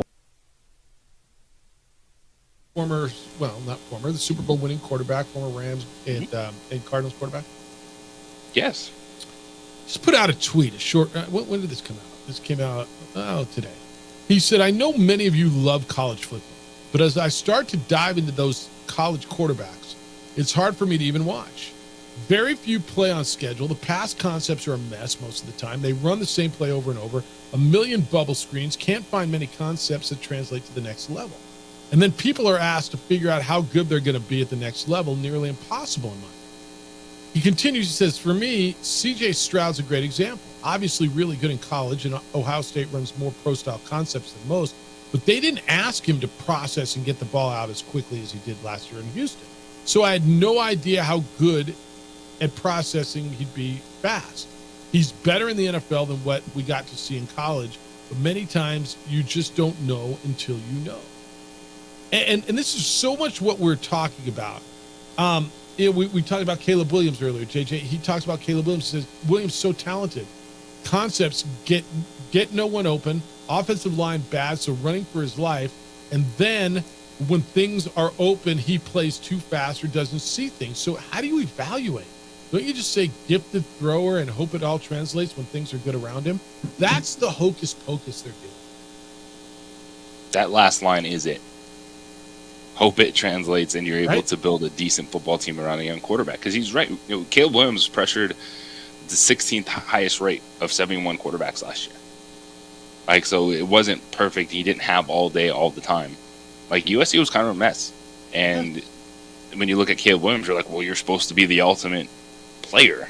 Why were you a mess? Because at this point in time, all of us have watched a lot of football to know that, yes, quarterbacks can be a difference maker, but there's so much more that goes into that game than around these guys. And that's why I'm not pulling the ripcord. I can't sit here and say I'd be done with the Dak Prescott. I can't sit here and say that there's some of these guys that maybe they're not elite, but they win football games that it's let's go just get Bo Nix and Michael Penix. Yeah, you're starting to get me to lean that way, actually a little bit. It goes into the whole evaluation thing. Why did SC lose 5 of their last 6 when Caleb Williams was the quarterback? He doesn't play in the bowl game. I think it's a good Louisville team, but Louisville's as good as Cal or some of the teams they played. And they run out a freshman quarterback who had never played before. He throws 5 touchdowns. The team rallies around him, and they win their bowl game. Doesn't that say something? I don't know that it says it all, but there's something there, right? Then that's the people question, the character question that teams are going to be trying to figure out over the next couple weeks. What was the stat you gave me, DC? He was 162nd in something. I'm like, wait, how could he be 162nd? There's 131 FBS teams. What was the stat you gave me? It's the total time to release the ball. So okay. I'm gonna post that for So, you. all right, but that's an interesting one because he had to take it. Right? If dudes had 3.7 seconds to sit back there and throw, they might take it, and that means he throws the ball deeper. So I guess I'm not going to lose my mind on that one. Was that time in the pocket or time as a play? Like where he's out of the pocket and he's time from receiving the snap to getting rid of it. So it could be both. Right? It could be both. And to your point, JJ, scrambling around is going to add a lot to that. I guess I don't lose my mind with that one because he can. I want to see what he does in 2.7. Does he have to do it? Does he hold it too long? How many times did he get sacked? I just think with Kurt Warner just tweeted, and I so totally respect him simply because he was really good, but as I think he's become a really good commentator. It's just another interesting way to look at it. Hey dude, safe travels up there. Enjoy Boise and Laradice and potatoes and beef and the gym. How's the gym at that hotel? This is A+ gym. Yeah. See, you and I would go, I don't know. Where is it? I bet they got one. This one's a good one. Thanks to Kenny Thomas for being with us. Adrian, great week. DC, terrific week. I know you got a lot of battles back there. Thanks for fighting through it. Jim Rome Show is next. Heard with Colin Cowards after that. 2 Men Ons here at 4. We're back with award-winning radio starting at 7 a.m. on Monday. Have a great, safe weekend, boys and girls. Be good to each other, please. Be kind, loving, caring, and sharing. We'll see you Monday.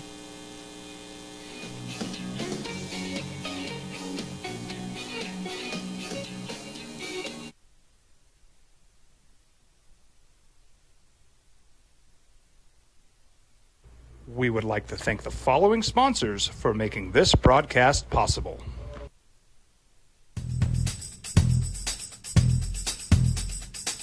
International Protective Services is a proud supporter of ProView Sports and New Mexico Youth Athletics. IPS provides residential and commercial security services in the Albuquerque metro area. For more info, please call 505-897-2420 or visit internationalprotectiveservice.com. Albuquerque's leader in sports is ProView. From pros to prep, all your favorite action.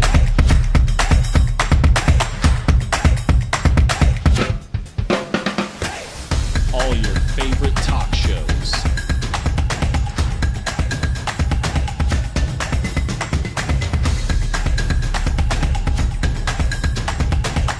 Find it on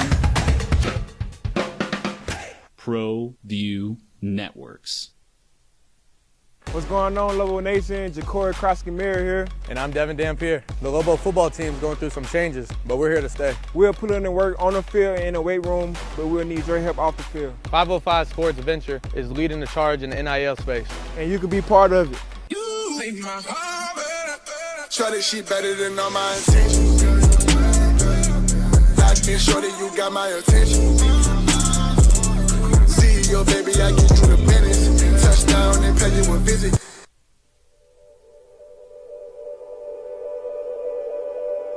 We aren't all born with the same opportunities.